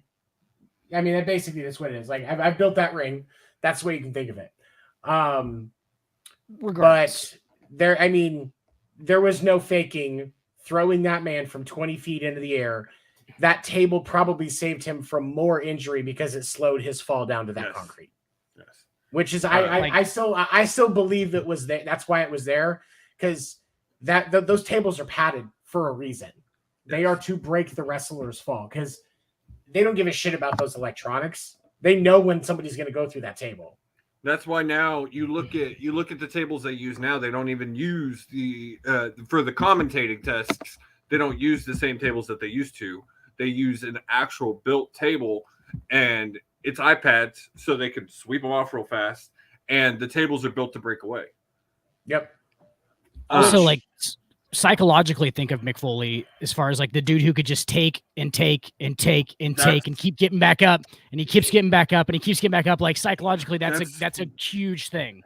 That's what I was gonna say, Dan. Is also, if you haven't ever read any of Mick's books, go read his books. He's a fantastic writer, insanely good writer. Both in his autobiography and his children's books, they're amazing. Both of them. Yeah, he has children's books, and they're great. Yeah, they really are. Like New York Times bestseller with a couple of his children's books. Mm-hmm. So he's an amazingly smart man. But what you were saying, Dan, is yes, Mick wrote in his books that he's literally was willing to do absolutely anything. The only person that I would say would be more crazy than Mick when it came to like hardcore matches and was Terry freaking Funk, because Terry Funk is insane. Like, Terry Funk is insane. Well, but here and here's the thing. Like, if you look at, you can go onto YouTube, and for those of you that haven't really seen a lot of Mick Foley outside of maybe a few of those iconic WWE moments, man, go watch some of the videos of Mick Foley when he did Japanese wrestling. Even go watch his especially match with the barbed wire bat. His match with Abyss in Impact was amazing. Absolutely. And that's one of the reasons why he is my favorite. Like, if for me it's up there, it's him and Taker. Him Taker, and his name was just on the tip of my tongue. But him, I mean, it's him and Taker are two for me. But I came up through the Attitude Era, so I'm going to be drawn to them first. But Yeah. him and Taker, it's just they're so goddamn dedicated to what they do and so fucking good at it. Well, and then you want to go to more recent in like the Ruthless Aggression era. He had one of the greatest feuds ever with Edge. Like him and Edge's feud was insane. Like literally Foley went through a flaming table, speared through a flaming table, and got burned because the stunt did not work the way it was supposed to. Usually when they do that stunt, the body puts the fire out. It didn't. And he got burned. And I stopped watching about the beginning of that Edge Mick Foley thing. That would have been, It was that and Edge has said this multiple times. That feud put Edge on the map. That feud made Edge into a wrestler that could be a world champion. But that's the thing is like with Edge at that up until that point, like every once in a while he was the guy that was on the losing edge of the losing side of the main event, but he was your mid guy. Losing edge. And losing it was also his Orton feud made Orton too. He made everybody because here's the thing. The Rock was doing well, but there wasn't really a big draw. The Rock and Sock connection, The Rock exploded into wrestling fandom because there was a complete difference in his popularity before that storyline started and after. It's because everybody loved Mick. Everybody loved Mick. And when Mick stamped him and said, no, this is my guy. This is the thing. The Rock and Sock connection only lasted like a month, maybe two. It wasn't a long thing. Yeah, it wasn't. Everybody looks back on it and thinks that it wasn't. It was a very quick thing. But it did. It took Rock from being because he'd just come out of Nation of Domination. He was really starting to do the like charismatic and being the Rock that we know today. And that little Rock and Sock connection run pushed him over that hump and made him the star that he became to be. Absolutely. He's been the Joker to many guys' Batman. Oh yes. Yes. But that's all I had. My other note, and I got to get out of here because I got a kid that wants my attention. But my other note is there's rumor going around that Santino Marella, if you know who that is, he's Cobra, and Cobra Kai. He worked for WWE for a very long time. The rumor is that he just signed a deal with Impact and will be debuting in January. This is a big deal because he has never worked anywhere else other than WWE, and his daughter actually works for NXT. So it'll be interesting to see what they do with him. I have one last question, and I'm going to 60 seconds. I'm going to take a 6-second break. Is wrestling fake? I hate him so much. Ask that and then jumps out. No, it is not. I will argue this all day long. It's not fake. I will 100% say it's choreographed. But this is what I tell people all the time that's fake. Stand up right now and cross your arms over your chest and fall flat back on the ground and tell me it doesn't hurt. Because you can't. I promise you can't. It's going to hurt. Or when you have to throw yourself back. Yeah. Or do that. If you really think you have some balls, drop, like literally jump back and land on your back, flat back, because that is how you're taught to do it. And if that doesn't hurt, go do it on a ladder. Because I will 100% say all day it is choreographed like a great dance number, and it is. But on that same note, is it practiced before they do it? Not always. AEW does not practice. If you watch wrestlers, a lot of them call in the ring. You'll see their mouths moving. They're talking. They're communicating. Oh, I want to do this. I want to do that. I want to do this. And that's what makes great matches in my mind, because the one thing I hate about WWE is their matches always seem so rehearsed. I've worked in those practices because when the WrestleMania was down here, I helped with those practices and did some things. And here's what I will tell you about those practices is I think that for WrestleMania, because of the spectacle, the big event, especially you have the celebrities coming in that don't have as much experience. I support the idea of it happening because I think ultimately it can help with safety, among other things. But I think that they are over practiced. Yeah. As a general rule for the rest of the season, their matches are over practiced. They've run through them at least a few times. Every in the match is practice run through area. before the show for WWE. Every match is run through before the show. And that's just I think it pulls away because you're selling it, but you get the guys that sell it before they need to sell it. You know what I mean? Mm-hmm. I get that they're going to sell it, but let's at least make it a better sell. That's what like in the movies. In the movies, you see these stunt fighters sell it. These professional stunt fighters, they sell that shit in a golden way all the fucking time. It's so fucking consistent. But the WWE guys, like especially in the Attitude Era, like the way that it was done, like it was so much more fluid and it looked so much better than now where it's oversold. And that's one of my biggest problems with today's product. Yeah, authenticity is the issue. Yeah. That, and then you get the people that want to jump on AEW for the botches, but that's why they have botches, because it's not so over rehearsed. Like, and I'm sorry, when you're trying to do all these things in a 15-20 minute match and you're trying to communicate and move and know that you have to be on a timeline, things are going to happen. Like, someone missteps just one and they misflip, and as long as no one gets hurt and you keep moving, it happens. But if I'm the puppet master behind all of that, I make those guys learn how to go with that botch. Does that make sense? Like, just go with it, because that's what you should. That's what you should do. Because what we're talking about right now is authenticity. So like the only thing that makes it fake to me is that there's not authenticity in the fact that it's unpredictable, and I don't like my opponents knowing who wins. I don't like my opponents knowing who wins. I like the unscripted, the actual unscripted nature of sports. I won't call them actual sports because that's a whole different conversation. The fakeness to me, and the fake is such a harsh word to use, but like the fakeness to me just is in the authenticity issue where I don't like them knowing who's going to win before the match. That's it. And that changes the whole thing for me. I don't think there's, because you're of the fact that you're scripting storylines and the outcome of those matches is part of the story.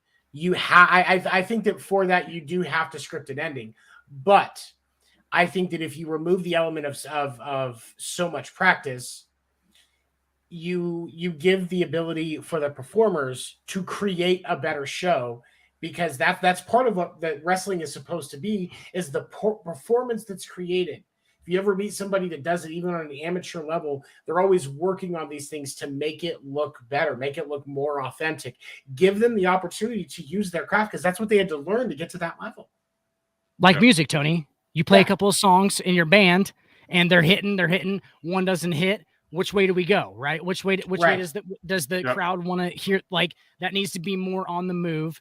And like, I'll also give. I've been shitting on them this whole time. I want to give them credit in the fact that Adam Silver, and I've said this before, Adam Silver is trying to move the NBA in a more dramatic way, and he's trying to create storylines off the court and stuff. And that is totally down WWE's. Like, they kind of started that shit. Like, that's or professional wrestling is like the storylines, the drama, bleeding like, real life with the sport. Yes, and Silver's trying to make like this perfect like duality between the two, where it's like off the court, they're it's unpredictable and it's crazy and all this stuff's happening, but on the court is still unpredictable and it's still best man wins. And and none of them know what's going to happen before that, and then their reactions to it is what the storyline is, right? Right, but you're working with two different products though, and I think that's ultimately the thing, because the when it comes to basketball, ultimately the product that you have is the wins and losses are the end all be all of what matters. Because yes, the storylines are a side part.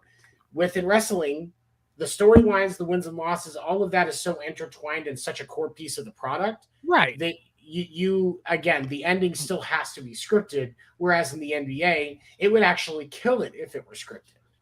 Right. Now, I'm not saying the NBA should be scripted. Obviously, no, never. But what I'm saying is, like, Adam Silver's trying to make like a hybrid of like WWE drama and like that storyline off the court with the unpredictable on the court. Like, no, it's perfect. Like, I'm saying it's awesome. Like, I'm saying he's a fucking genius because the professional wrestling has obviously found something with that part, right? And then if you combine the two where it's unpredictable and you have the off, the storylines, it'd be perfect. It'd be a perfect time. Right. And I think that's what Adam Silver's trying to do.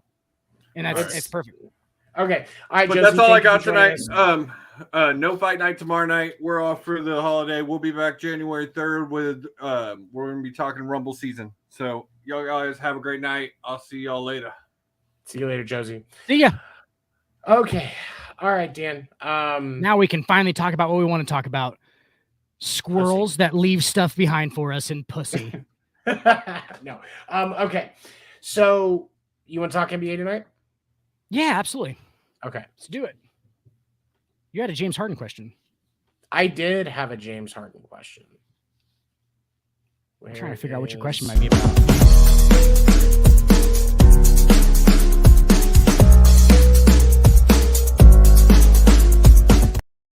All right. Oh, it's him going back to Houston.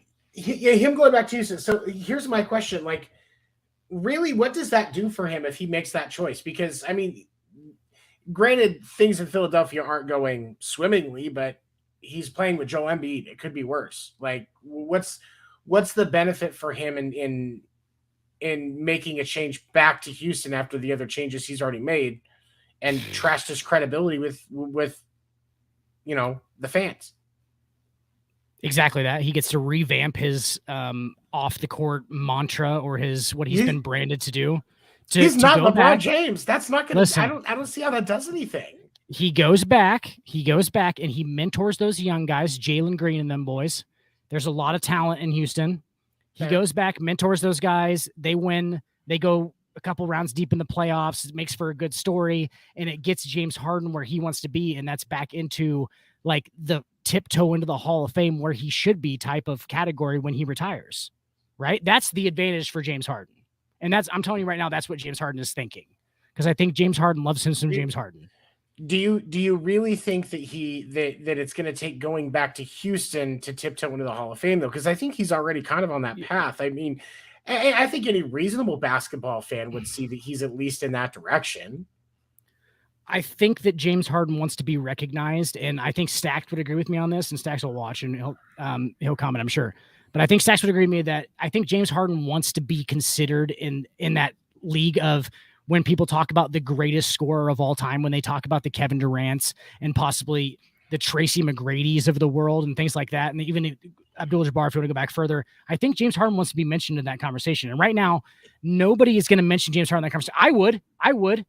And I think Stax probably would, but like, I don't think that most people are going to do that. And I think that he wants to be recognized like that. I can't. I don't know that I could, even if he goes back to Houston. It's simply because when you look at especially with those other names that you mentioned, I'll just say it just like that as a whole. The one thing that you get out of them that you don't see out of James Harden that would put him into that conversation is consistency. And yes, he changed teams, but he is still responsible for his play. Every NBA player at the end of the day is responsible for how they play on the court. And he did not.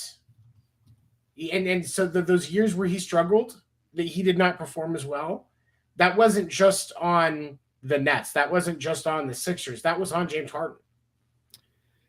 Okay. That's fine. If you want to do some consistency, you have issues with James Harden's consistency, do you, Tony? I'm going to tell you why I just get my own NBA show. Okay. This is why.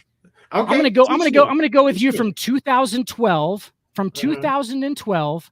to present day, and I'm going to go points per game, James Harden, okay? Here's what we're going to do real quick.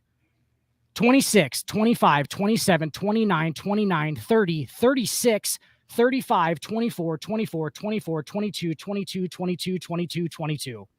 So into this year. Going back down. Yeah, he's getting older. He's playing different roles. Assists. I'll not even go scoring with you. We're going all the way down the line. We got 11 in 2017. 2020, 11, 2021, 11, 2022, 11, 2023, 11, okay, 2020, but here's the thing. Here's what I'm saying, though. when you go back and look at the numbers of KD, Kareem, the other numbers, the other guys that you mentioned, there's a whole lot more longevity out of those years where they're north of 25 points per game in north. And you also see with Harden, like you think he's gonna, when he gets back to Houston, he's gonna suddenly lift those numbers up again for a noticeable amount of time? Like, that's not what it's about for James Harden, though. Like you were just bragging on his consistency, so I thought I'd teach you a little lesson, and I feel like it's been taught. But like no,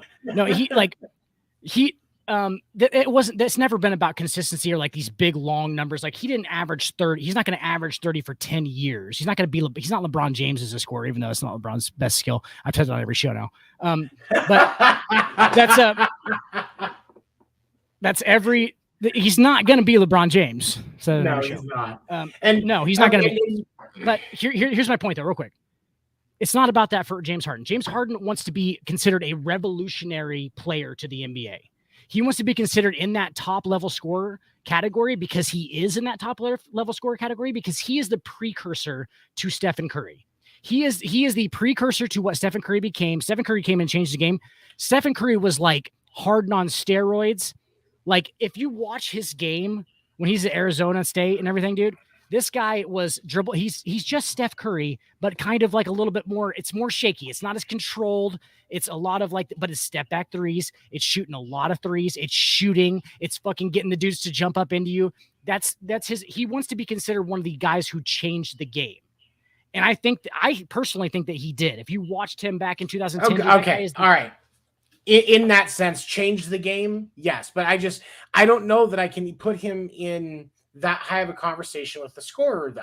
Like, as far as like style and gameplay and stuff like that, those things, like, yes, he made an impact. But when you're talking top scorers, I can't put Harden up there.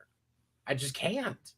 If you watched him consistently, as I did in 2018, 19, he averaged 37 a game. In 2018, he averaged 34 a game in 2019. Okay, so this guy is literally going out there and he's playing to what the game had become at that point, like with the fouls and the referee. Like there was all these weird rules about people jumping into you and shit when you're shooting threes and stuff like that.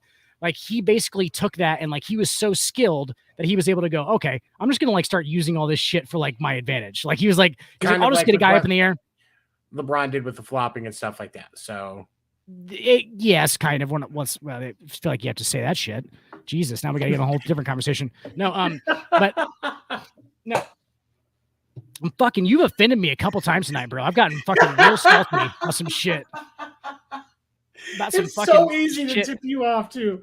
It's I know. Just so goddamn easy. I saw you in the fucking. We're in a Messenger sports report conversation. Fucking Tony's in there just fucking talking about how AD and LeBron are just gonna beat the shit out of Shaq and Kobe in their prime, and I'm like, oh, Tone, back off, bud. Like back I was off. trying so hard. So hard to get him going. Only because AD. I'll take fucking if I have 2-on-2, and it starts Kobe LeBron. I'll take LeBron's side against whoever you're fucking equally matching me up against on the other side. But AD, come on, man. Like, yeah, he's talented, all right? That dude is made out of balsa wood. Shaq would break him. So for those of you that don't understand what we're talking about, so with this meme, and I can't get into it right now, I apologize, but it was basically saying that who would win? LeBron, and both in their prime, LeBron and AD, or Kobe and Shaq. And I said, if they play 2-on-2 10 times, LeBron and AD will win 7 out of 10 times, as long as each match is 3 months apart, so AD has time to heal from his injuries. It's perfect. It's perfect because skill wise, it really is probably true. That's the weird part. Like, and if it's 2-on-2, like Shaq's not down, like. Kobe's not just dumping it in the post to Shaq, and Shaq's just backing AD down the whole time, because that's actually what it like. If they were actually going to try and win, then obviously I think Shaq and Kobe probably win that most of the time, like probably 7 out of 10 times. But I don't know. I think comparatively, I think realistically, yes, Kobe and Shaq would have that. But I mean, argumentatively, one of the things that we have to remember, LeBron and AD are going to be quicker than Kobe. As a duo, they will be more quick than Shaq and Kobe, because Yes, Shaq was athletic. Don't come at me in the comments. I'm not saying Shaq is slow. He's athletic. But as a combo, LeBron and AD are going to be faster than Shaq and Kobe. I'm sorry. No, you're completely right, Tony. And here's what people are missing on your point is that you're not talking about them as a duo in a 5-on-5 basketball game. No. You're talking about them as a duo 2-on-2. And your point there actually rings probably true. If you're playing 2-on-2, what are you gonna do? You're gonna bet like what is Kobe gonna do? He's gonna throw it in the post to Shaq in a 2-on-2 game, and Shaq's gonna back a guy down. No, like it's all about the 5-on-5 game. And in a 2-on-2 game, LeBron and AD fucking dominate that shit. I'm telling you right now, LeBron and AD in a 2-on-2 game dominate. They fucking dominate. Shaq will back him down, but like LeBron's going to be there to help. You know, they'll be fine. They'll be all right. Like it's going to be all right. Like 2-on-2 is different. Like in a 5-on-5, I get it. In a 5-on-5, yeah, Kobe and Shaq, yeah, as absolutely. a tandem, just because you got fucking AD, he doesn't really do anything. Like Shaq was obviously like the ultimate Barry Bonds. He was like the Barry Bonds fucking basketball player, like where he would just take you away. Like he's just the guy you concentrate on, then everybody else gets good shots, right? That's what people are mistaking about your point in that. Is that they're trying to look at it like, oh, they were a better tandem. Clearly, guys. Clearly, they're a better tandem. I get that. Clearly. But like 2-on-2, they win. Come at me. All of it. 2-on-2, they win 7 out of 10 times. You're right. 8 out of 10 times, probably. I mean, and that's the thing is, I'm not gonna say every time. Like, and that's the thing is they're not gonna be like blowouts or anything. You're not even saying that. But I'm sorry, the quickness alone is a difference, especially in today's basketball.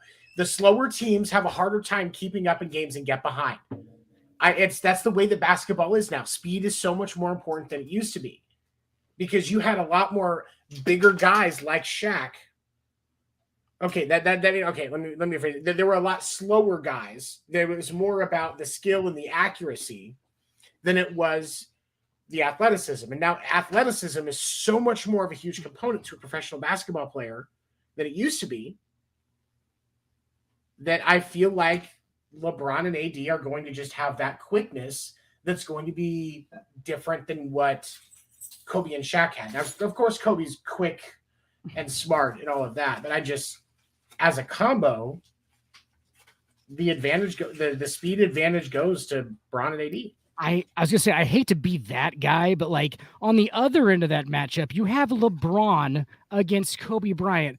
Kobe was not okay. So Kobe's not the biggest of cats in the NBA. I know he's a tall guy. He's 6'6", about 215. Okay, but LeBron a little bit bigger. LeBron's bigger than him, LeBron's faster than him. I would say LeBron's quicker and faster than him. Isn't AD close to Shaq's height? Aren't they? They're pretty close. They're to about each the same other, height.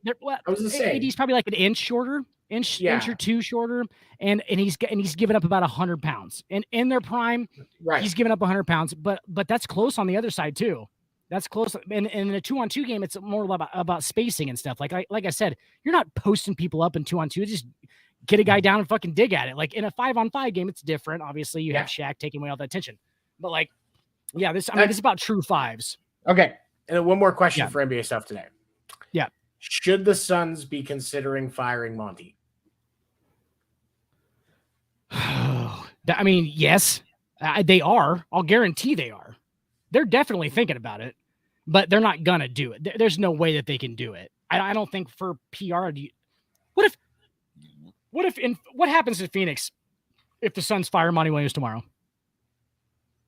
There is outrage. I don't know because I think that when I look in the Suns fans groups that I'm in, I mean, I think you're in one or two of them. I love those delusional groups. Oh God, they're so fun. There's so many fun people. They're just very positive people. I have a theory, by the way. I want to tell you about this. We'll talk more about this when After Dark comes back after the first of the year. But I think I've figured out how Skip Bayless gets his outlandish takes. And I think Colin Cowherd probably learned it from Skip Bayless. Is you get into these groups and you find the most delusional fan and you see what they said, and then you find every way that it could be correct and ignore every way that it would be wrong. Yeah, I've got a software program on it. It's called the Skip Bayless. I call it a Skippy Bayless. It's a software program that I run. I run it in 2 of these Phoenix Suns groups, and then I run it in like 8 Lakers groups. The Lakers ones are the best. The Lakers ones are the fucking best. You get Oh you, my you get God. like you get the negative parts of it and you get the positive parts of it. It's fucking beautiful. God. But yeah, no, like you just run. Yeah, these it's hilarious. Yeah, they just It's get all their so- best but headlines. I think the fan base. I think Monty's losing the fan base support, and I think I here's the thing that I will say. I think that if you can actually get rid of CP3, I think CP3 is no longer as revered, nowhere near as revered in Phoenix as he used to be, because that drop off has happened. It's a lot like what LeBron would be if he wasn't any good anymore. You know what I'm saying? Right. Like if Right. LeBron just wasn't any good, like everyone would be like, oh, fuck this guy. Like, fuck this guy. Like, get him the fuck out of here. Like, we understand, bud. You used to be good. We get it. Like stop hanging out and like acting like you're not just gonna get burnt in the playoffs on defense. Like it's going out of style. Like what you're gonna be. Yep. He's a great, you know who he is? He's Tyus Jones. He's the Memphis Grizzlies backup point guard at this point. That's who Chris Paul is. He's great to just come in, run you about 18 minutes with the second team, with the starter still on the floor, just so they have some scoring left. And he's just out there just like making a couple of passes, gets him into the offense, sets a few screens, maybe takes a charge, complains about a call because he's fucking 37. Like that's Chris Paul now. Just for all you fucking Suns fans website motherfuckers. That's who Chris Paul is. He's not who you guys got originally. Chris Paul was great. I don't mean to talk shit on him. Chris Paul, and you get a decent return on Jay Crowder to try and keep everything in, because the Suns are still they're still top 5 in the West, aren't they? The Suns, yeah, they're because Devin Booker's. I mean that. Talent wise, they're fucking still. Paul's not playing, right. And they're like the best they've been. Exactly, and that's the thing is, but that's if you get rid of. I know what you do. Trade Chris Paul and for LeBron straight up, and trade Chris Paul and Jay Crowder for LeBron straight up. I love that deal. If you're a Suns fan, I love it. If you're a Suns fan, you should absolutely love that deal. The Lakers and any other team would say no logically, but as a Suns fan, you should want that deal wholeheartedly. Jeannie Buss should be unanimously fired as a GM if that deal ever went down. Like they just go, no. It's like it froze the game on NBA Live. It's like it just froze it. It's like, nope, no, we're not even doing that with trade requests. Like the trade fucking permissions off. You're still just like the game just goes, no, fuck it, no. This is just too far. You can't do that. It's fucked up. It's fucked up. You're too loaded. There's no, yeah. And you send Monty Williams. You trade the coach too. Oh yeah, you send Monty Williams. Fuck. You send Cameron Payne. You send that whole offense. Like it's just them. Like you get all of your big contracts off there too, like Mikal Bridges, like all those guys. You just take all your big contracts and just unload them onto LA, and LA is like $70 million over the luxury tax, and you're like, fuck it, I don't give a shit. It's not my LA's problem now. They're still paying 3/4 of LeBron's salary. You're just over there like just killing. LeBron's getting paid $7.2 million a year. You're like, that's nice. It's a good cap hit for us. Yeah. Fucking. We should just get on those. I saw you drunk the other night a little bit. I haven't seen you drunk in a long time. I forgot how much I loved drunk Tony, and like we should just do an episode of After Dark. Like we should just come back after the first of the year and just first episode we just get whiskey hammered. Drunk from the beginning, dude. Like just to the point we're like fucking like leaning on the microphones and shit. Like, hey man, it's fucking like the last time. Okay, how was it? In the comments. In the comments, if you want Dan and I to get whiskey drunk and talk sports for our season, our New Year's return for After Dark, please let us know. We should just do a New Year's show or like a fucking, also if you have recommendations for alcoholism centers that we're going to need after, that would also be great. No, anything else on NBA before we knock out Major League Baseball real quick before we wrap up? No. I'm willing to do $1 a shot. So like somebody gives us $1, we take a shot on air. We'll do like 2 hours.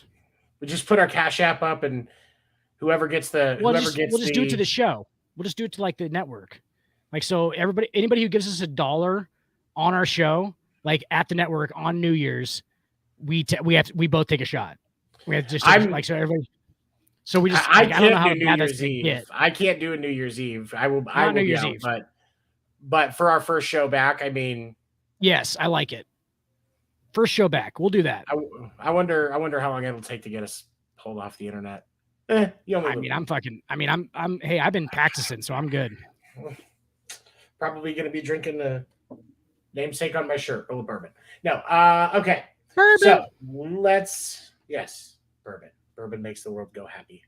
All right, so let's get into the 7:30 stretch. I want to be the best in the game, invest in my name, check no restraints, I'm obsessed with the pain, I ingest, I retain, assess and I change, possessed by the thought I'll be free one day from society's restraints.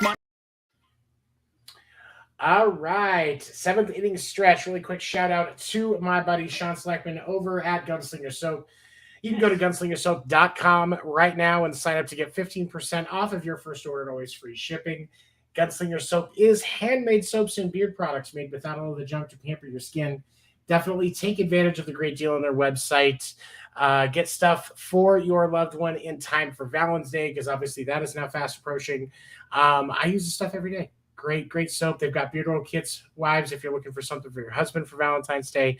Their beard oil is fantastic. I actually am getting ready to get into a bottle of the Outlaw beard oil. What are their oils? Everything handmade. I know the guy personally runs a great business. Definitely check him out. Carlos Correa still has not been signed by the Mets, despite all the drama that's been going on with his contract because of medical issues. For those that are not aware, the deal that was originally struck with the Giants fell apart during the physical, there was something discovered about an injury that has not that he got when he was playing in the minor leagues that everybody was aware of that has not affected him since then.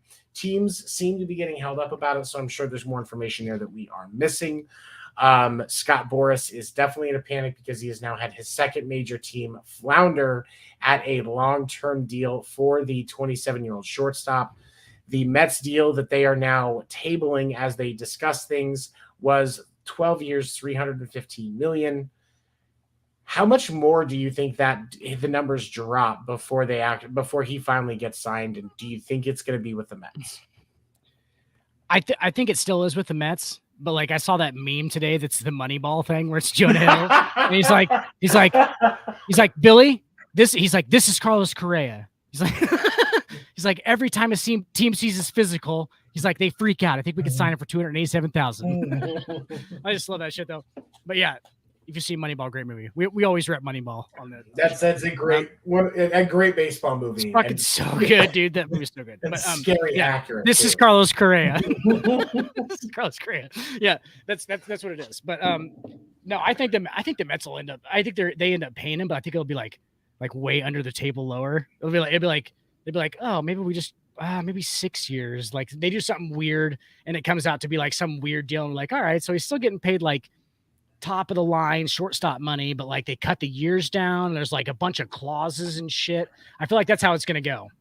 I would be surprised if the deal that he signs is longer than 10 years. And that's honestly, and that's my thing is I think that's what the hang up is because Boras is trying to get him a deal that's longer than 10 years. He is 27. Any team that is looking at giving somebody a 10-year deal, if they are older than 25, they are going to pick their medical apart. Yes. Because that's going to detect the longevity of the player and how much time you're actually going to get out of that deal. You don't want to be dealing with a 13-year deal and you're 7 years in and they can't play anymore. If you're writing a 10-year deal, year 7, there's probably a club opt-out. Yeah, there's some. I mean, or the per year goes down significantly. Or the per year drops significantly, where you can just buy them out. Like they're gonna front end the shit out of Carlos Correa's deal. It's gonna be front end. Any deal side will be front end anyway. Yeah. Tony, what is it? That's my question. What is the issue? Like what? I know that they're saying it's one thing. Lower back leg injury from when he was in the minors. That according to all reports has not affected him. Not getting any active treatment for it since after he recovered from the injury. So I don't know if it's just there's some scar tissue there they're worried about could be causing problems down the road. That's the only thing that makes sense to me. I mean, but I'm not a doctor, so there's probably plenty of things that could be that I don't know. But we've been around sports enough. Think about this. I've been around plenty of tall, lanky guys like that. Carlos Correa is 6'4", 210 pounds. He's tall. Okay, he's lanky. He's sinewy, right? He's very sinewy. He's got very like it looks like you can see his veins on the inside of his skin. He's very lean.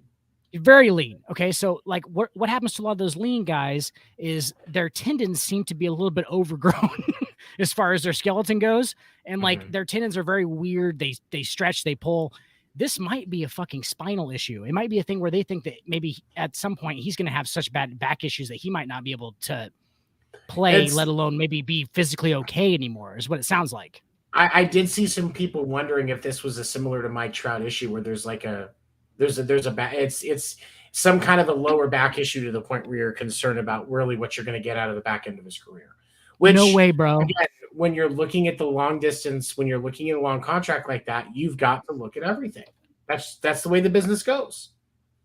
No way when your main operation in the sport that you play is to swing a piece of wood like this with your back, torquing in a certain angle so many times a fucking day / week / year to the point it's exactly like a golf swing. Like Tiger's knees destroyed, his back destroyed. Like the guys, they do this all the time. So that motion actually becomes a hindrance. It's a repetitive motion injury. Yeah. Yeah. It's not supposed to, you're not supposed to be doing that much and putting that much torque and that much effort and that much power behind it.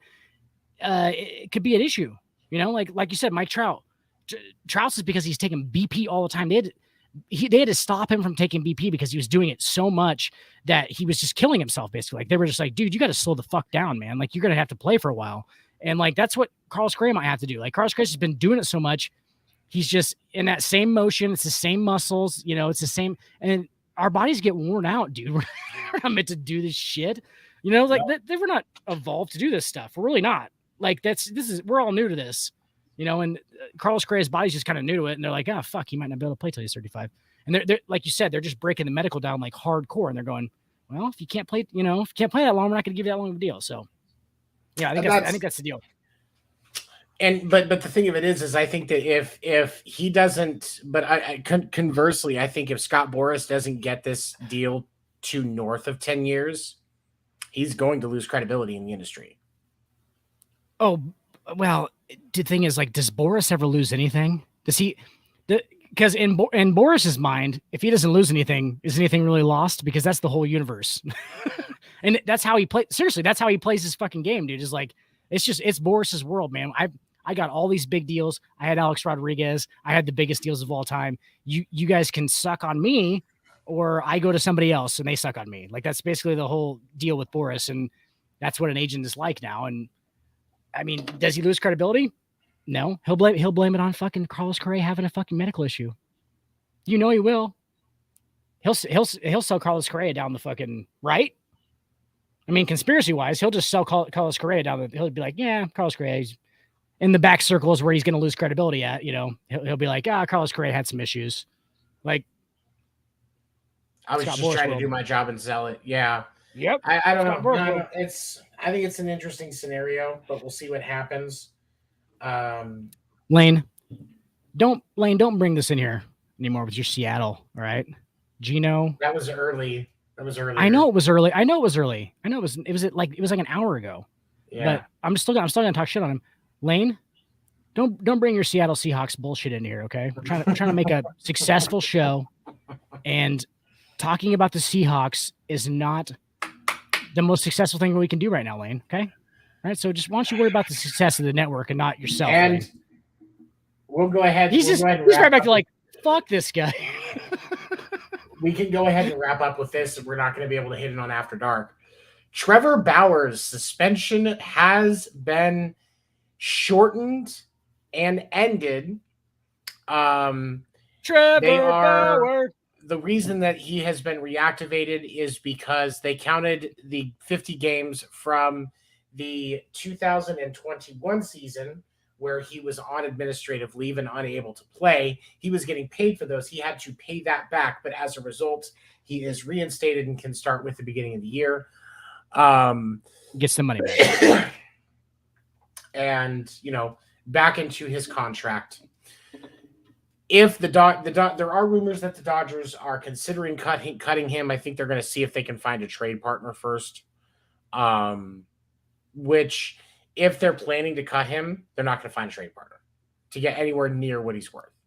You're going to have to cut him and pay him, and you're going to see a team like Boston or New York or a big name go, hey, we'll sign you for the veterans million, let them pay you, and you can come show everybody on the biggest stage that you still got it. Do you even know Payne, Tony? Do you even know Payne? That's the real hockey question. asshole like that. Do you even fucking know Payne? I apparently don't. Can I just revel? Can I just revel in it for a second? In the fact that, dude, some of these dudes are fucking complete dirtbags, and then there's also dirtbag women who have taken advantage of these, what would tend to be some dirtbag generational type. And Trevor Bauer, I don't think is a dirtbag type guy. I read a lot about this shit. I think that he fucking did what he was asked to do. And I feel like he lost a lot of his professional career over it. And that's all I'm going to say about it. I think that we should revel in the fact that Trevor Bauer's back.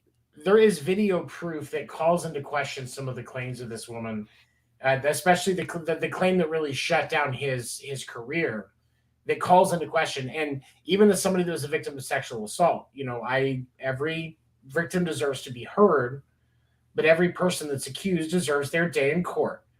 Multiple grand juries declined, the LA, who's all gung-ho on this type of thing, which understandably so, more police departments should be more focused on it. LA, who's all gung-ho on this, LA County would not charge him. It's easy to get a grand jury indictment. It's easy. And these dudes all these people were looking at this and going, I don't think this is going on. I don't think this is a thing. As Shannon Sharp said, you can indict a ham sandwich if you want to. Yes. And then fucking yeah. And so that's the thing, is it's like when you're when you look at this, I don't think he was perfect, but I don't think he was guilty of everything that he was accused of. And this guy's just trying to get back to doing his job and try to take care of himself. And at the end of the day, does this not come down to the fact that I think that people deserve privacy in their personal lives? And if you're not hurting other people intentionally and being a fucking dirtbag piece of shit, then I think that you should be allowed your privacy in your personal life. Is that not true? And I don't think you should lose your professional fucking rights and your right to make money. I mean, he still made a lot of money, but like I don't think you should lose your right to do your job because of your personal life and things that you might. I might like to fuck elephants in my is that going to stop me from you know what I'm saying? Okay, that's kind of fucked up because it's fucking an elephant. But I might like to do weird shit, like throw my shoe and shit in it. What the fuck? If I like to shit in my shoe and throw it, then that's my personal life. And why is that a big deal? I'm not hurting anybody else. That shit's going into my backyard. But I do understand when you're playing as a professional athlete, you work as a professional entertainer, your personal life becomes more public. But at the same time, the problem that we have as a society with how much we thrive off of the personal lives of the athletes and movie stars and musicians that we idolize as a society is we forget that they are human too, and they are allowed to make mistakes and they are allowed to learn from those mistakes, just like people are. But we're also talking about a country that would rather punish and incarcerate criminals than rehabilitate them. Right. So I think that's probably part of the problem. But Tony, too, if he's not hurting anybody though, what did he do to he didn't actually, that was the actual issue, was it came out that he might have actually hurt somebody, in which case we should absolutely be paying attention to that, right? But it came out that kind of he wasn't really hurting anybody, he's just doing some weird shit. It's okay to be weird if you're not if you're actually not hurting anybody, it's not affecting anybody else's life negatively. In fact, from what I've seen, he was making somebody's life more positive. But if he's not hurting anybody, what is why do we deserve to know? Why do we need to know that? And why is, we can know that, but like, why is that making? I think it's ultimately because it's content. Right. You know, but we see this young woman, and yes, you know, it's possible that she wanted him to do kinky things, and he took it too far, and that's not okay if that was the case. But we also have to look at the fact that there are claims that she made that had been debunked, like videos that she shot mornings that she was supposed to have been completely beat the shit out of, where she looks like she just had a night of great sex because she's fucking glowing. Like, so I'm not saying he didn't do anything wrong. I'm saying that there's a lot of questionable information about it. And at some point, the guy needs to be allowed to go back and do his job. Yeah, I think that he's pretty much been exonerated of any actual like real wrongdoing. No, because exonerated would mean that he was tried and found not guilty. But no, I mean like court of public opinion. Right. I mean, exonerated in the court of public opinion, but he has, but he hasn't. He hasn't. And, been, yeah, you're right.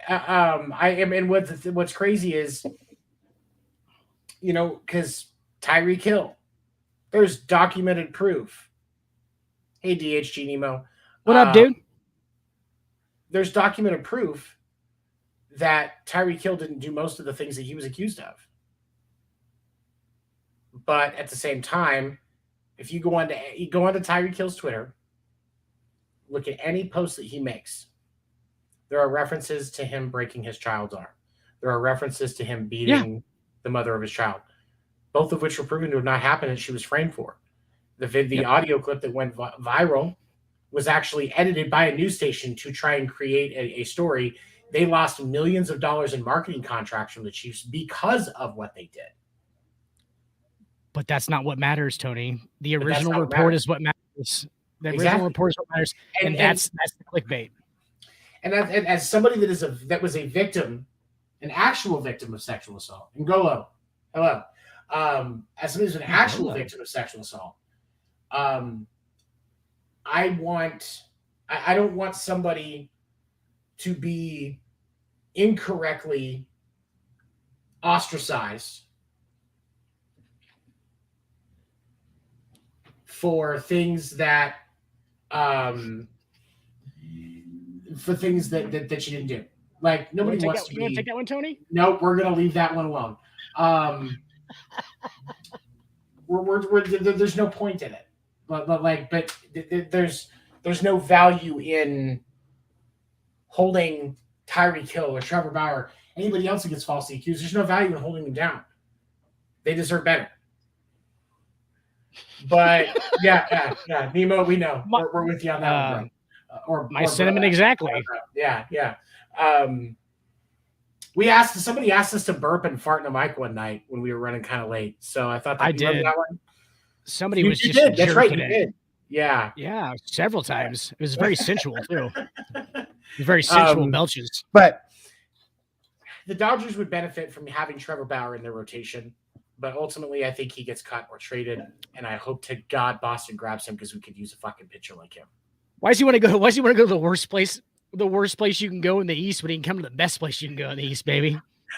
Can you please shout to the microphone? I have not been to Taco Bell recently. Sorry, I cannot. Nemo, favorite. I did that outside. Seasoning. My favorite meat is, I don't know, probably a smoked brisket. And seasonings, just I don't think I've ever made smoked meat the same way twice. I always use different seasonings just to try different things, and I've never found something I'm content with. So I always just change it up. I think most people do that. Well, I mean, to answer the first part of this question, Nemo, it's definitely a good smoked pork. But the second question is definitely, I would say, you know, for Angolo, I would say a good blood sausage, like a good blood sausage. I like to smoke me some good blood sausage. Right. Okay. All right. So this is disintegrating into madness fast. So as we wrap up, Trevor Bauer, I care about your mental health, man. If you happen to see this, I big respect for you. I hope that you're doing all right. You're more than welcome on our show anytime. Check out me and Dan when we come back from our winter break on Sports Report After Dark Thursday nights at 10 Eastern. We'll probably start the second week of January, I'm thinking. Yeah, Just that get sounds through- that sounds like what we planned on. Hang on. Sounds like what we planned on. That's what we planned to do was the That's what second we week of planned January. to do.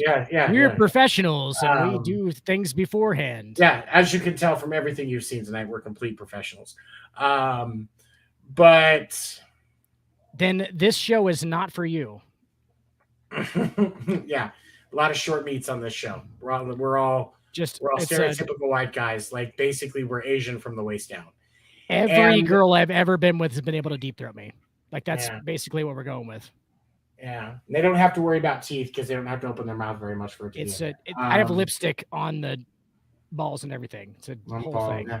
You just put the whole balls and It's everything. very easy. all, Seems to yeah. not be very hard. Yeah. It looks like a tuna can, sort of like a All right, well, like one of those of little you- Pepsi cans, 8.8 ounce ones. Those of you watching live, even if you are a little weird, we appreciate your support. Share it with your friends. Good God. And clean it up, please. Some madness. Clean it. Um, Would you guys get a hold of yourselves? just, Nemo, just- you're cool. Nemo, What's you're going cool. on over here? Hit us up Nemo, on our you're cool. Facebook. He says, "Yo?" Question mark. Yo. Thank you for joining us, everybody. For my compadre, Dan the Dick Werner, Josie, who had left us earlier, and myself, Seven. Thank you for checking out the Sports Report. Have a good night. We appreciate you. I love you, What Tony. the actual fuck just happened? I don't even Even know. when you feel low, you can still go. Even when you feel slow, you can still go. Even when there's no hope, you can still go. I never answer to no, man, I still go.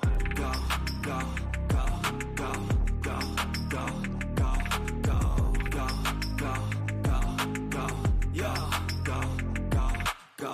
Hustle hard, hustle every single day. I'll be making moves till I'm buried